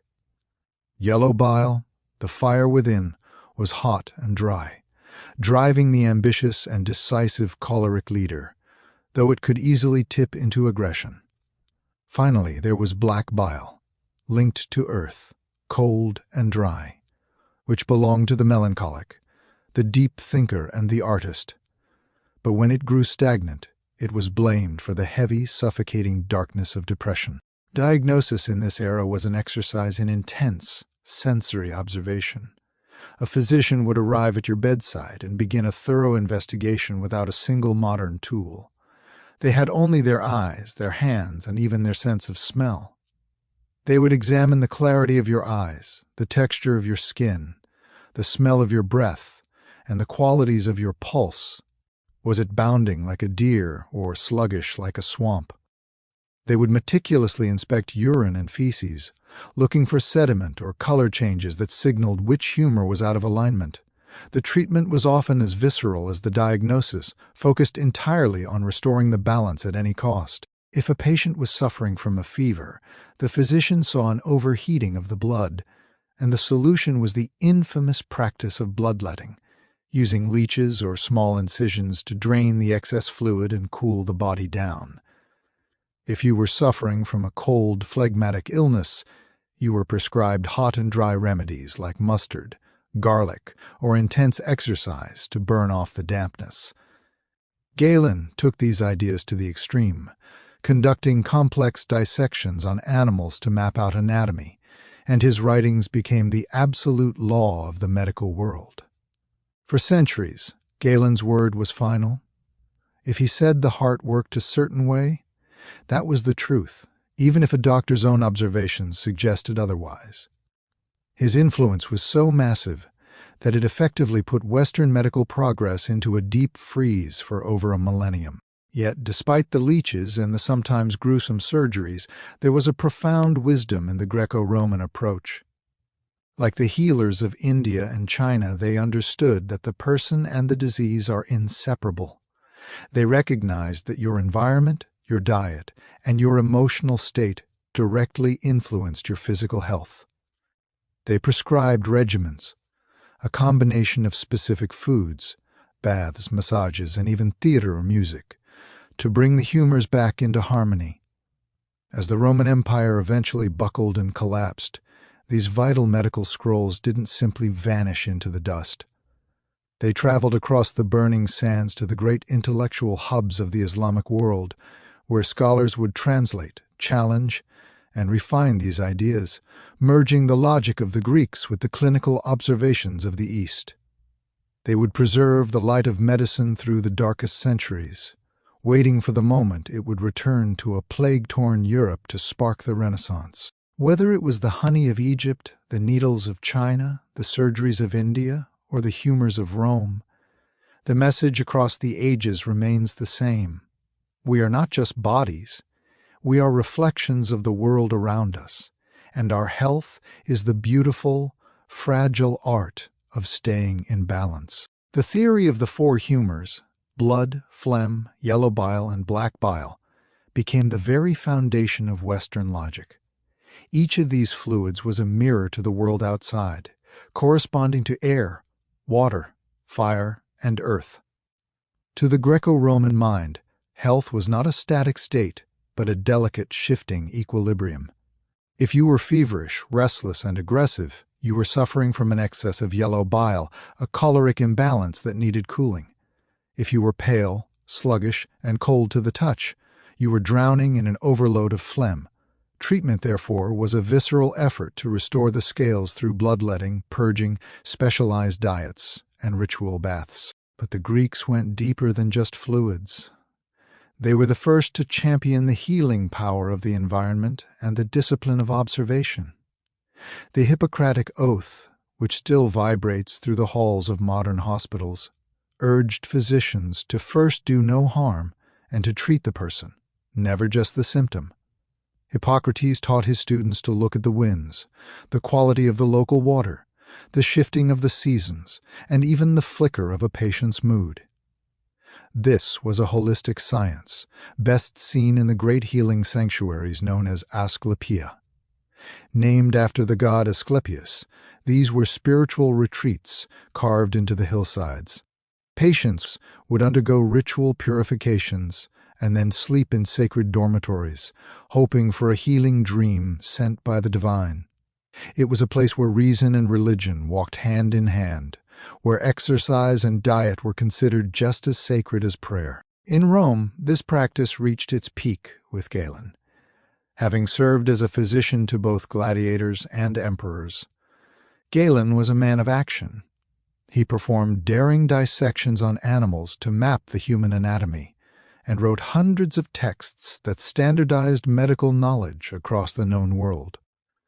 Though his maps of the human heart were flawed, his influence was so absolute that it defined medicine for over 1,000 years. Greco-Roman medicine, for all its mystical roots, pushed humanity toward a monumental realization. The human body was a complex system that was knowable, and if understood correctly, it could be brought back into harmony through reason and the careful art of healing. Yet long before these formal schools and written texts ever existed, another kind of medicine was thriving in the silence of the wilderness. Indigenous peoples across the globe were healing their communities using a deeper, older knowledge, one passed down not through scrolls but through visions, stories, and a profound hands-on intimacy with the natural world. For these cultures, medicine was never a profession you entered. It was a way of life woven into the very fabric of daily ritual and the rhythm of the seasons. Among the Native American tribes, those we call medicine men and women held a role that extended far beyond physical treatment. They were the keepers of the tribe's spiritual health. They understood that a person was not an island, but a thread in a vast, living tapestry. To them, a sickness in the body was often the result of a sickness in the spirit, or a tear in the relationship between the individual and the earth. Healing was not just about applying a poultice of bark or roots. It was about song, smoke, and ceremony. It was about calling the soul back home. In these traditions, the forest was the pharmacy, and every plant had a name, a spirit, and a purpose. They didn't just see a leaf. They saw a relative that could offer help. Whether it was the cleansing smoke of sage or the deep, grounding power of the sweat lodge, indigenous medicine was an act of reconnection. It reminded the sick that they were part of something ancient and enduring, and that to be whole again, they had to listen to the voice of the world that had birthed them. Plants were the heartbeat of this practice. From the misty forests of the Cherokee to the vast, wind-swept plains of the Lakota, each tribe held a library of encyclopedic knowledge that lived in the memory rather than on parchment. They knew exactly which root to chew for the dull ache of pain, which leaf to brew into a bitter tea for a burning fever, and which bark to crush into a paste for a jagged wound. Sage, cedar, sweetgrass, and tobacco were not just plants. They were sacred beings used in smudging rituals to wash away the heavy energy of grief or sickness, cleansing both the body and the spirit in the same thick, aromatic smoke. Yet for an indigenous healer, medicine was never just about the physical ingredient. A herb without intention was just a weed. Healing required ceremony, respect, and a deep partnership with spiritual forces. They conducted sweat lodges to purify the soul through heat and breath, vision quests to find a path through the darkness, and drumming circles to synchronize the heartbeat of the sick with the heartbeat of the earth. They understood conditions like soul loss, a state where a piece of a person's essence flees due to trauma, and they performed intricate rituals of soul retrieval, calling the spirit back through chanting, dancing, and guided trances. This same reverence for the land's hidden power echoes across the globe. Deep in the emerald darkness of the Amazon rainforest, shamans rely on powerful plant teachers like ayahuasca. This isn't recreation, it is a brutal and beautiful healing insight. They believe the plant itself is a teacher, stripping away the ego to reveal the true roots of suffering through vivid, spiritual visions. Halfway across the world, in the red dust of Aboriginal Australia, bush medicine utilizes ancient herbs and clays passed down through the Dreamtime, the ancestral era that still breathes through the landscape today. Healing there is an intricate balance between the body, the land, the ancestors, and the songlines that map the world. These systems were never trapped in books.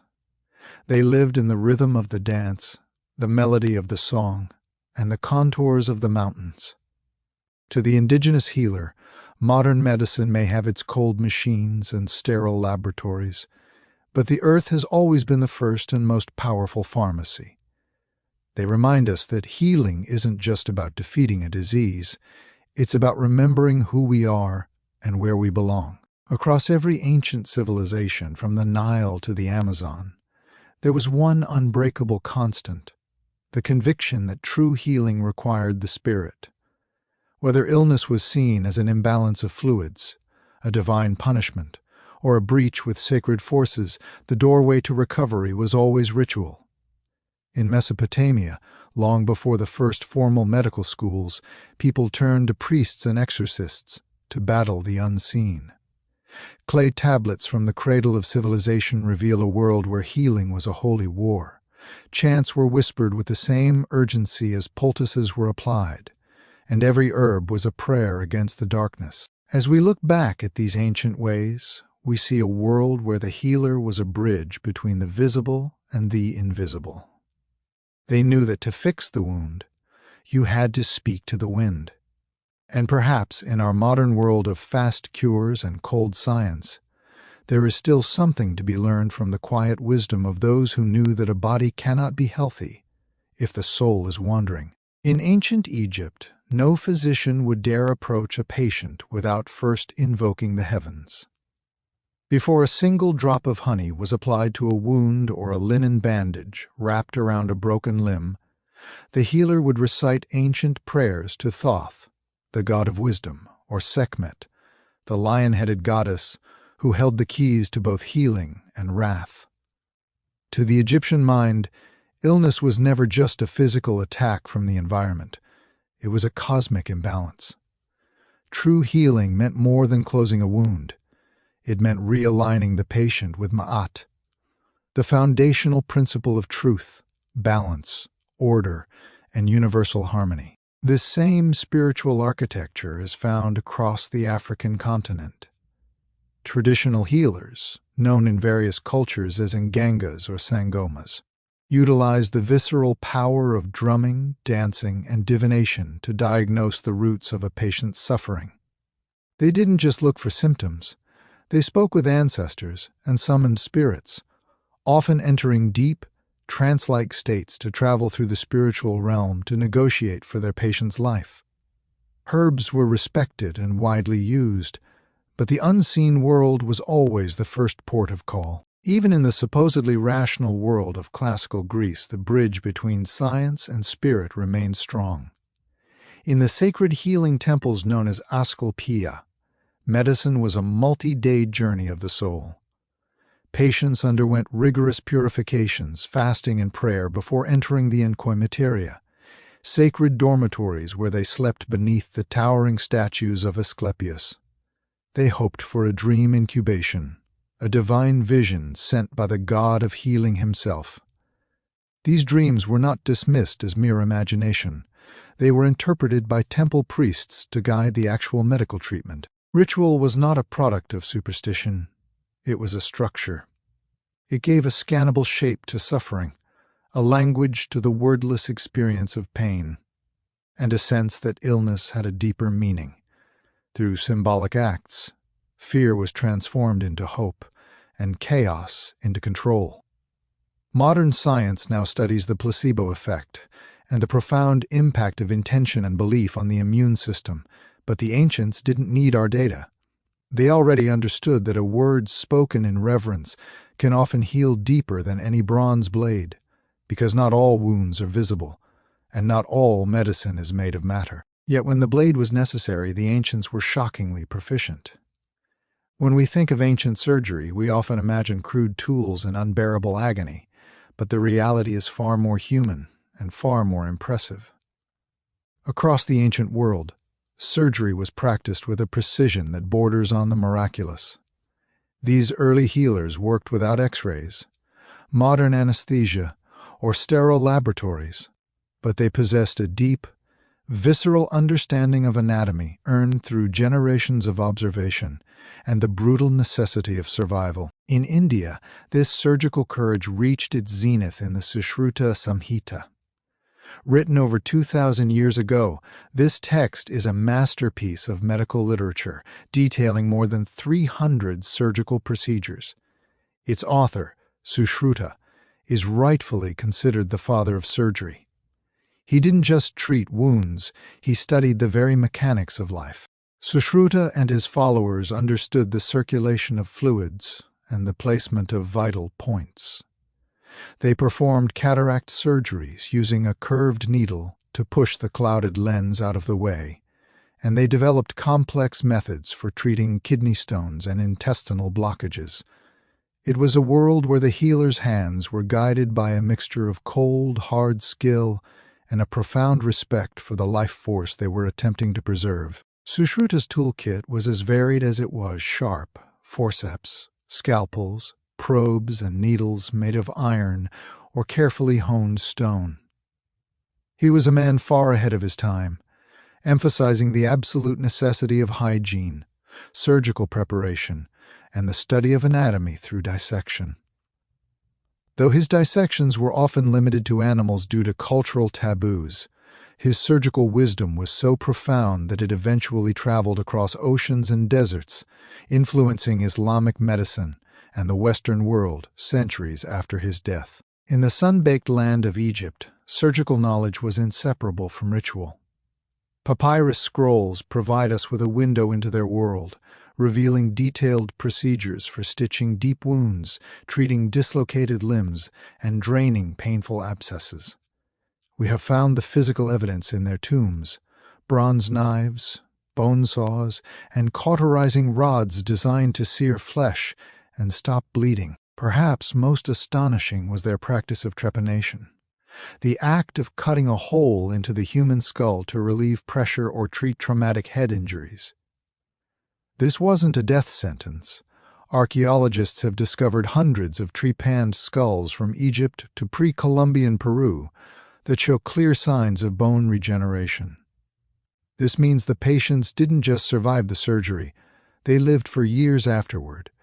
In some regions of Peru, the survival rate for these ancient brain surgeries was as high as 80%, likely aided by the use of coca leaves or fermented maize beer to dull the agonizing pain, alongside herbal antiseptics to keep the rot at bay. In the Greco-Roman world, the surgeon's art was refined in the most brutal of schools, the gladiator pits.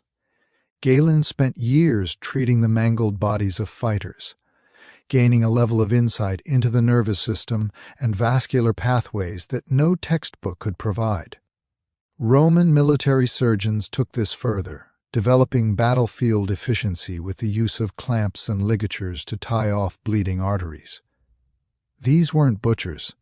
They were artists of the blade who were brave enough to cut into life itself, hoping to extract health from the heart of pain. Today we live in an era of digital diagnostics, robotic arms that can perform microsurgeries, and genetic maps that decode our very existence. We can scan a human body in seconds and send a life-saving prescription across the planet with a single tap on a screen. And yet, if you listen closely to the quiet corners of modern medicine, the whispers of the ancient world are still there. You can find the philosophy of Ayurveda in modern yoga studios. You can find traditional Chinese herbal formulas on the shelves of local pharmacies. In some of the most advanced hospitals in the world, indigenous smudging ceremonies are held to honor a patient's spiritual tradition, acknowledging that the soul needs healing just as much as the lungs or the heart. Every medical student who stands and pledges to do no harm is speaking the language of Hippocrates. Every surgeon who raises a precision scalpel is using a tool that traces its lineage back to Sushruta's iron instruments. Concepts that we now call innovative, like holistic care, preventative medicine, and the mind-body connection, are actually the ancient cornerstones of civilizations that saw healing not as a mechanical task, but as a sacred relationship between the human and the divine. Modern science has, in many ways, come full circle. We are beginning to rediscover what our ancestors always knew, that to truly heal, you must look at the whole person, the environment they breathe in, and the spirit that keeps them upright. It is tempting to look at ancient medicine through a lens of superiority, labeling it as outdated superstition or primitive guesswork. But when we look closer, we see a philosophy that was far more profound than we give it credit for. It was a worldview that treated illness not just as a broken machine, but as a disruption in being, a signal that somewhere, something was out of harmony. That idea still matters because medicine isn't only about technical treatment. It is about meaning, about comfort, and about the fundamental human need to be seen and understood. The ancients knew this instinctively. Whether they used rhythmic chants, fine needles, bitter leaves, or bronze blades, they understood that healing was a sacred act. Today, as we push further into the frontier of biotechnology and artificial intelligence, we aren't truly leaving the ancient world behind. We are returning to it with new tools, but the same human heart. A heart that still longs for balance, for wholeness, and for the healing of the spirit alongside the body. As we move from the healers of the body, we find ourselves on the sun-drenched shores of the island of Lesbos, where a different kind of healing was taking place. The healing of the soul through verse. Her name drifts through history like a half-remembered melody. Sappho. Born sometime around 630 BCE, Sappho was a voice that once stirred the hearts of listeners under starlit Aegean skies. Unlike the grand warriors and kings of ancient Greece, whose names are carved into stone for their conquests, Sappho's fame was built on the delicate architecture of emotion. Her domain was not the blood-soaked battlefield, but the intimate landscape of the human soul. She wrote of love and jealousy, of beauty and despair, and of a yearning so sharp it could cut through centuries. Sappho captured the fleeting moments of life, a quick glance, a sudden blush, a tremble in the voice, and held them in her verse like pressed flowers, fragile yet somehow eternal. We have no portraits of her, no diaries, and no complete manuscripts. Very little is known for certain about her life.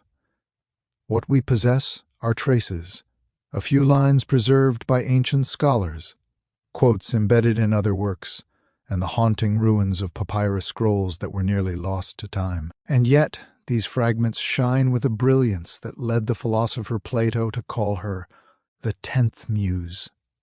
For thousands of years, poets, translators, and dreamers have sought her out, piecing her life together like a beautiful, unfinished song. Sappho was likely born into a noble family on Lesbos, a place where music and learning were woven into the very fabric of social life. She lived through a time of intense political unrest and exile, experiencing both the silence of loss and the peak of artistic song. She may have had a daughter and brothers, and she certainly had enemies, but her legacy transcends the vague records of her biography. In a world of epic wars and masculine power, Sappho dared to speak of the private heart, creating a lyric language that made the personal universal. She didn't write for the ages, she wrote for the moment, for the women she loved, and for the gods she felt in the wind. But in doing so, she ensured that as long as humans feel longing, her voice will never truly be silent. Sappho defied the silence imposed on her gender, standing apart not with the tools of rebellion, but with the irresistible power of beauty. She composed her verses in the melodic Aeolic dialect, short, vivid, and pulsating lyrics specifically designed to be performed with the 7-stringed lyre. Her style was profoundly intimate, layered with a richness of imagery that felt deeply personal, yet universally understood. When she wrote, "Evening Star, you bring back all that the shining day has scattered," she created words that would eventually outlast the very empires that rose and fell around her.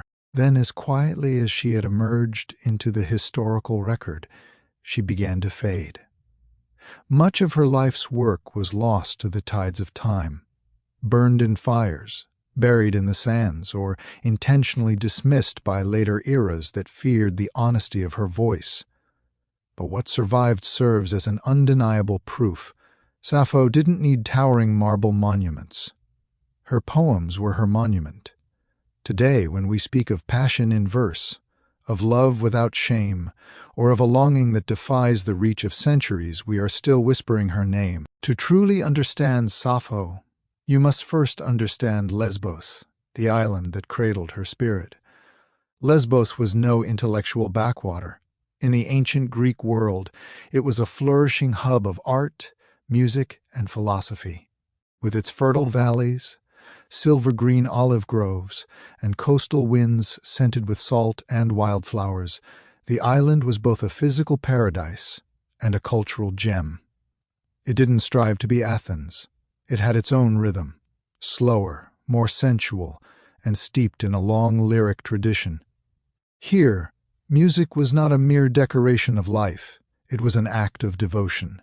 The sounds of the lyre and the aulos echoed through homes and temples alike, and poetry was something to be sung and felt, never just read in silence. She lived in the city of Mytilene, the island's bustling heart, where politics and art thrived in equal measure. The island boasted rival factions, poets and philosophers, and Sappho herself was once caught in the crosswinds of political unrest, leading to a period of exile, perhaps to Sicily. But it was always Lesbos that drew her home. The island was her eternal muse. Lesbos also provided a unique space for female community that was exceedingly rare in the ancient world.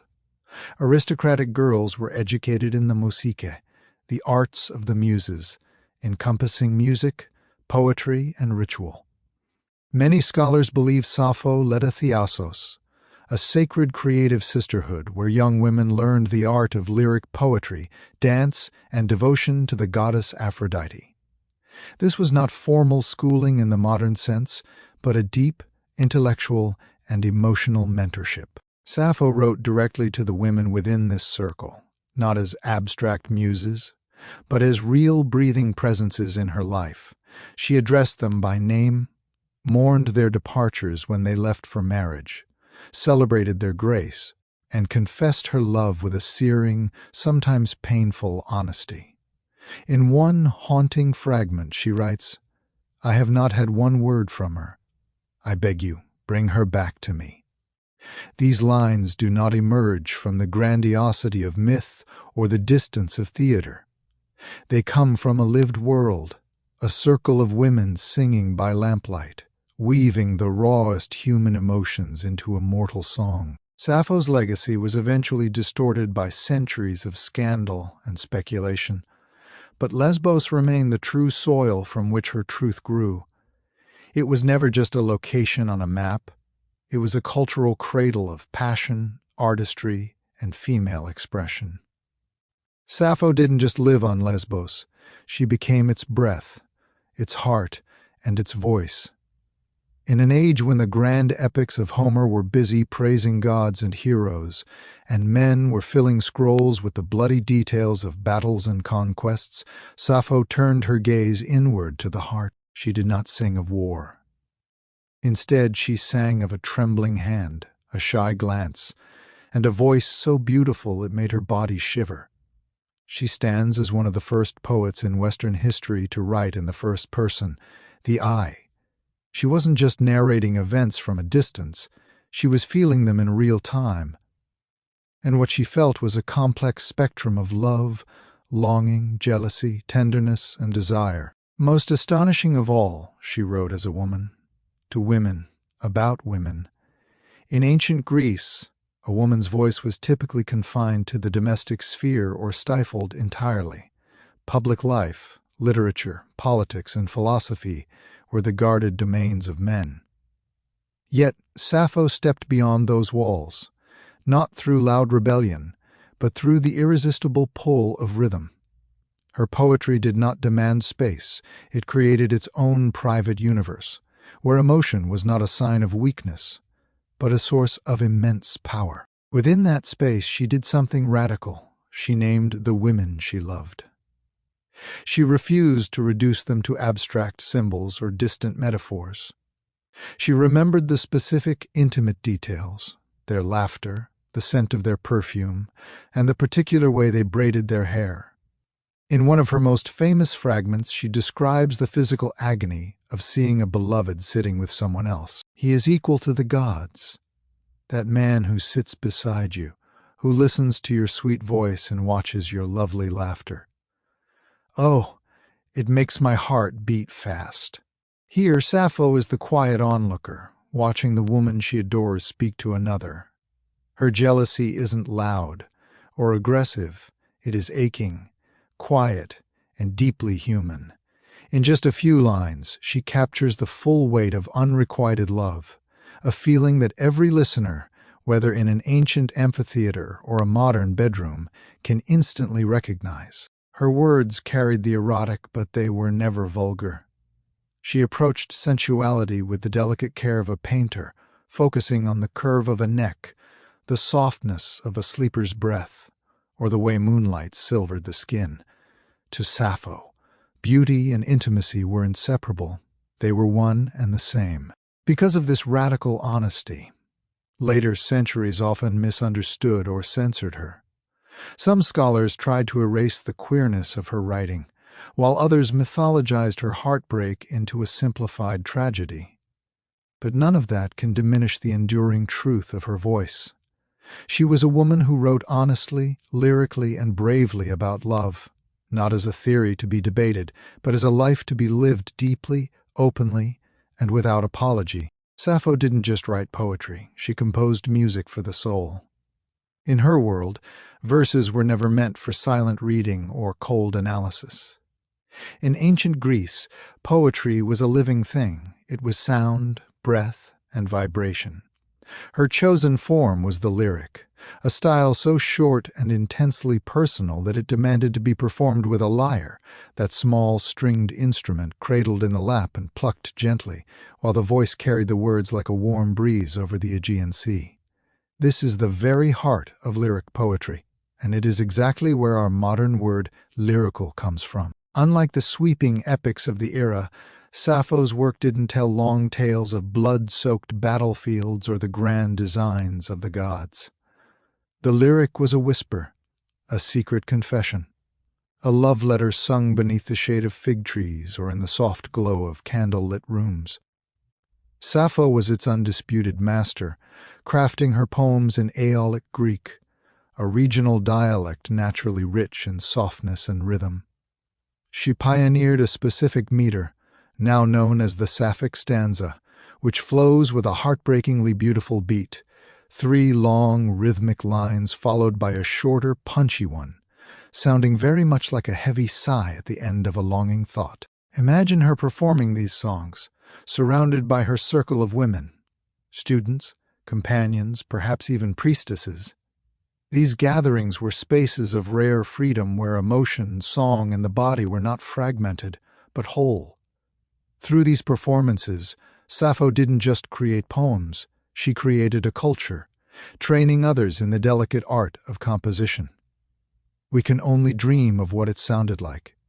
The soft, resonant twang of the strings, the clear, steady rise of her voice, and the absolute stillness of listeners hanging on every syllable. Many of her poems open not with cold statements, but with intimate questions or desperate invocations, like the start of a private conversation or a deep prayer. Come to me now, O golden-throned Aphrodite, and free me from hard care. These were poems that reached simultaneously upward to the gods and inward to the rawest human desires. They feel surprisingly modern. You could set them to music today, and they would still stir something visceral. Sappho turned poetry into song, reminding the world that every heartache and every tremble of the voice deserves a melody. Yet for every line of Sappho's poetry we hold today, dozens, perhaps hundreds, are gone forever. What remains are fragments, shards of emotion, phrases ripped from their original songs, drifting across time. Some are nearly complete stanzas, while others are mere whispers. A single word, a sliver of longing, a closing thought without a beginning. Even these broken pieces pulse with a strange life, like embers glowing stubbornly in the ash of something once brilliant. Why did so much vanish? The answer is a tragic mix of time, war, and deliberate destruction. Sappho's works were once meticulously collected into 9 volumes and organized in the famed Library of Alexandria. But as empires crumbled and the library burned, her scrolls were lost. Later, as cultural values shifted, her work was often ignored or destroyed by those who found her themes of female desire too threatening or scandalous. Today, archaeologists find her new fragments in the most unlikely places, sometimes used as the packing material for ancient mummies, or discarded in the garbage heaps of Egyptian towns like Oxyrhynchus. Every time a new scrap of papyrus is found, it's as if a ghost is trying to finish a song started 2,600 years ago. The 9 volumes of Sappho's work that once graced the shelves of Alexandria didn't just disappear overnight. They were slowly eroded by the shifting tides of history.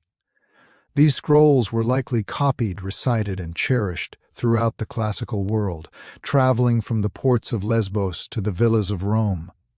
But with the catastrophic fall of the Great Library, much of that ancient knowledge was swallowed by fire and neglect. The survival of a ghost, from ash to papyrus. As the Roman world transformed and Christian influence rose, the criteria for acceptable literature tightened. Works deemed pagan, or those that portrayed passion and same-sex love with such unapologetic honesty, became targets for suppression. Sappho's poetry wasn't just neglected, in many cases. It was intentionally burned. By the medieval period, she had effectively become a ghost, a name that everyone recognized, but a voice that almost no one could hear. For centuries, her survival depended on the accident of quotation. Her lines escaped total extinction only because they were buried within the works of other authors. An ancient grammarian might quote a sentence of hers to illustrate a rare dialect, or a philosopher might cite a line to discuss the nature of beauty. These authors cared about her vocabulary, not her heartbeat, yet the emotional force of her words still managed to bleed through the dry, technical commentary. The true resurrection, however, began in the sands of Egypt. In the late 19th and early 20th centuries, archaeologists digging in the ancient garbage heaps of Oxyrhynchus uncovered thousands of scraps of manuscripts. Among the discarded tax receipts and grocery lists, they found torn, faded lines of Sappho, bits of songs that had not been seen or heard for over 1,000 years. Each subsequent discovery has felt like a miracle. In 2004, a nearly complete poem about the aging process and the myth of Tithonus was found on a papyrus that had been repurposed as a wrapping for a mummy in Germany. In 2014, another discovery, the Brothers poem, added a few more precious lines to her legacy. Yet despite these modern triumphs, we still read her in echoes. Most of her 9 books remain lost to us. We are left longing not just for what she wrote, but for the full breadth of what she might have said if history had allowed her to speak without interruption. There is something hauntingly fitting about this survival through fragments. Sappho's entire poetic project was about impermanence, the way a sunset fades, the way a blush vanishes, the way beauty slips through our fingers like sand. Perhaps it is appropriate that her poetry arrives to us not as a cold, static monument, but as a living mystery, a puzzle to be pieced together by those who love language, music, and the raw truth of the heart. She is a voice that was once drowned in fire, yet she is still burning. Sappho's honesty was simply too potent to escape the judgment of the centuries. Even in her own lifetime, she lived on a knife edge of reputation. She was admired and celebrated as a master of the lyric form. Plato's declaration that she was the 10th muse placed her among the divine. Yet her vulnerability made her a lightning rod for those who feared the power of a woman's private desire made public. Yet, as centuries passed and cultures shifted, her legacy became twisted, silenced, or scandalized depending on the times. Why? Because she wrote about love and not the kind history was comfortable remembering. Much of her poetry centers on deep affection and desire for women. She praised their beauty, mourned their absence, confessed jealousy, and celebrated their intimacy. In her world, this was not strange. In the cultural setting of Lesbos, especially among aristocratic women, close emotional and possibly romantic bonds were accepted, even honored. But later generations, especially under Roman, Christian, and Victorian values, struggled with this. Rather than confront her truth, they rewrote her story. Medieval scribes ignored her. Renaissance translators softened her language. Victorians labeled her a tragic romantic, heartbroken over a man, even inventing the myth that she leapt to her death from a cliff over the love of a ferryman named Fionn, a tale that appears nowhere in her authentic work. This invented story served a purpose to erase her queerness, to make her pain more palatable, her desires more conventional. Some critics reduced her poetry to merely educational or platonic. Others dismissed her altogether as indecent, and yet she persisted. Even in scandal, Sappho's name survived. In the 19th century, when open discussion of same-sex love was still taboo, her legacy quietly became a coded symbol for queer identity. The words sapphic and lesbian became terms for romantic love between women, rooted directly in her name and her home. She became, without ever intending to, a figure of resistance, a poetic ancestor to those whose loves were silenced. And still today, debates echo. Who was she? A teacher, a lover, a myth, a threat, but maybe the better question is, why are we still afraid of her truth? Sappho didn't write to fit into categories. She wrote what she felt. She named beauty, confessed longing, and lived through verse. Sappho's scandal was never really about her actions. It was about her unflinching honesty. In a world that preferred women to be silent vessels of domesticity, she dared to document the mechanics of desire. History tried to muffle that voice. to rebrand it as tragedy or dismiss it as gossip, but the ink was too deep.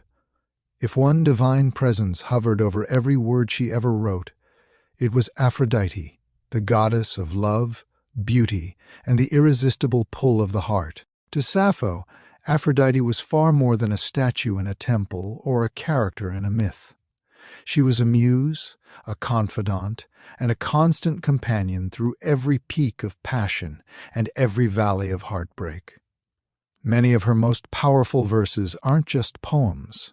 They are raw, urgent prayers. They are arguments made in verse when the weight of longing became a burden too heavy for a mortal to carry alone. In her only completely surviving work, the Ode to Aphrodite, Sappho doesn't stand at a distance offering cold praise. She speaks to the goddess directly, almost like a friend who has heard this exact story 1,000 times before. She writes, "Come to me now. If ever you have answered my voice in the past, free me from hard care. Fulfill all that my heart longs to achieve." There is a profound lack of shame in this vulnerability. Sappho's love is never portrayed as something sinful, weak, or hidden. Instead, it is divine, something so sacred and powerful that it has the authority to bring a goddess down from the golden halls of heaven in a chariot drawn by sparrows. In the ancient world, Aphrodite wasn't just about soft romance and flower petals. She ruled over the visceral chemistry between bodies, the sharp sting of seduction, and the physical ache of separation. To call on her was to acknowledge that love could wound just as easily as it could thrill. Sappho captured this duality with surgical precision. She didn't idealize love, she lived inside its contradictions. She famously described love as glucopicon, bittersweet. In one of her most haunting fragments, she writes, "Love shook my soul like the wind on the mountain, troubling the oak trees." In this line, love isn't gentle or sweet. It is violent and elemental. It is a force of nature that tears through the self without asking for permission, leaving the individual as shaken as a tree in a storm. By placing Aphrodite at the center of this emotional storm, Sappho elevated human longing into something mythic. Her poems blurred the lines between the personal and the divine, between an everyday heartbeat and a cosmic force. In doing so, she helped build a literary legacy where love wasn't just a topic for discussion, it was a form of worship.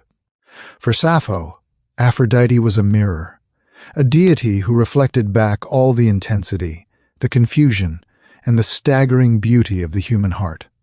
She didn't just write about the goddess, she lived in her shadow, proving that while bodies may age and scrolls may burn, the fire of Aphrodite is eternal. Like her poetry, Sappho's death remains a mystery wrapped in layers of myth.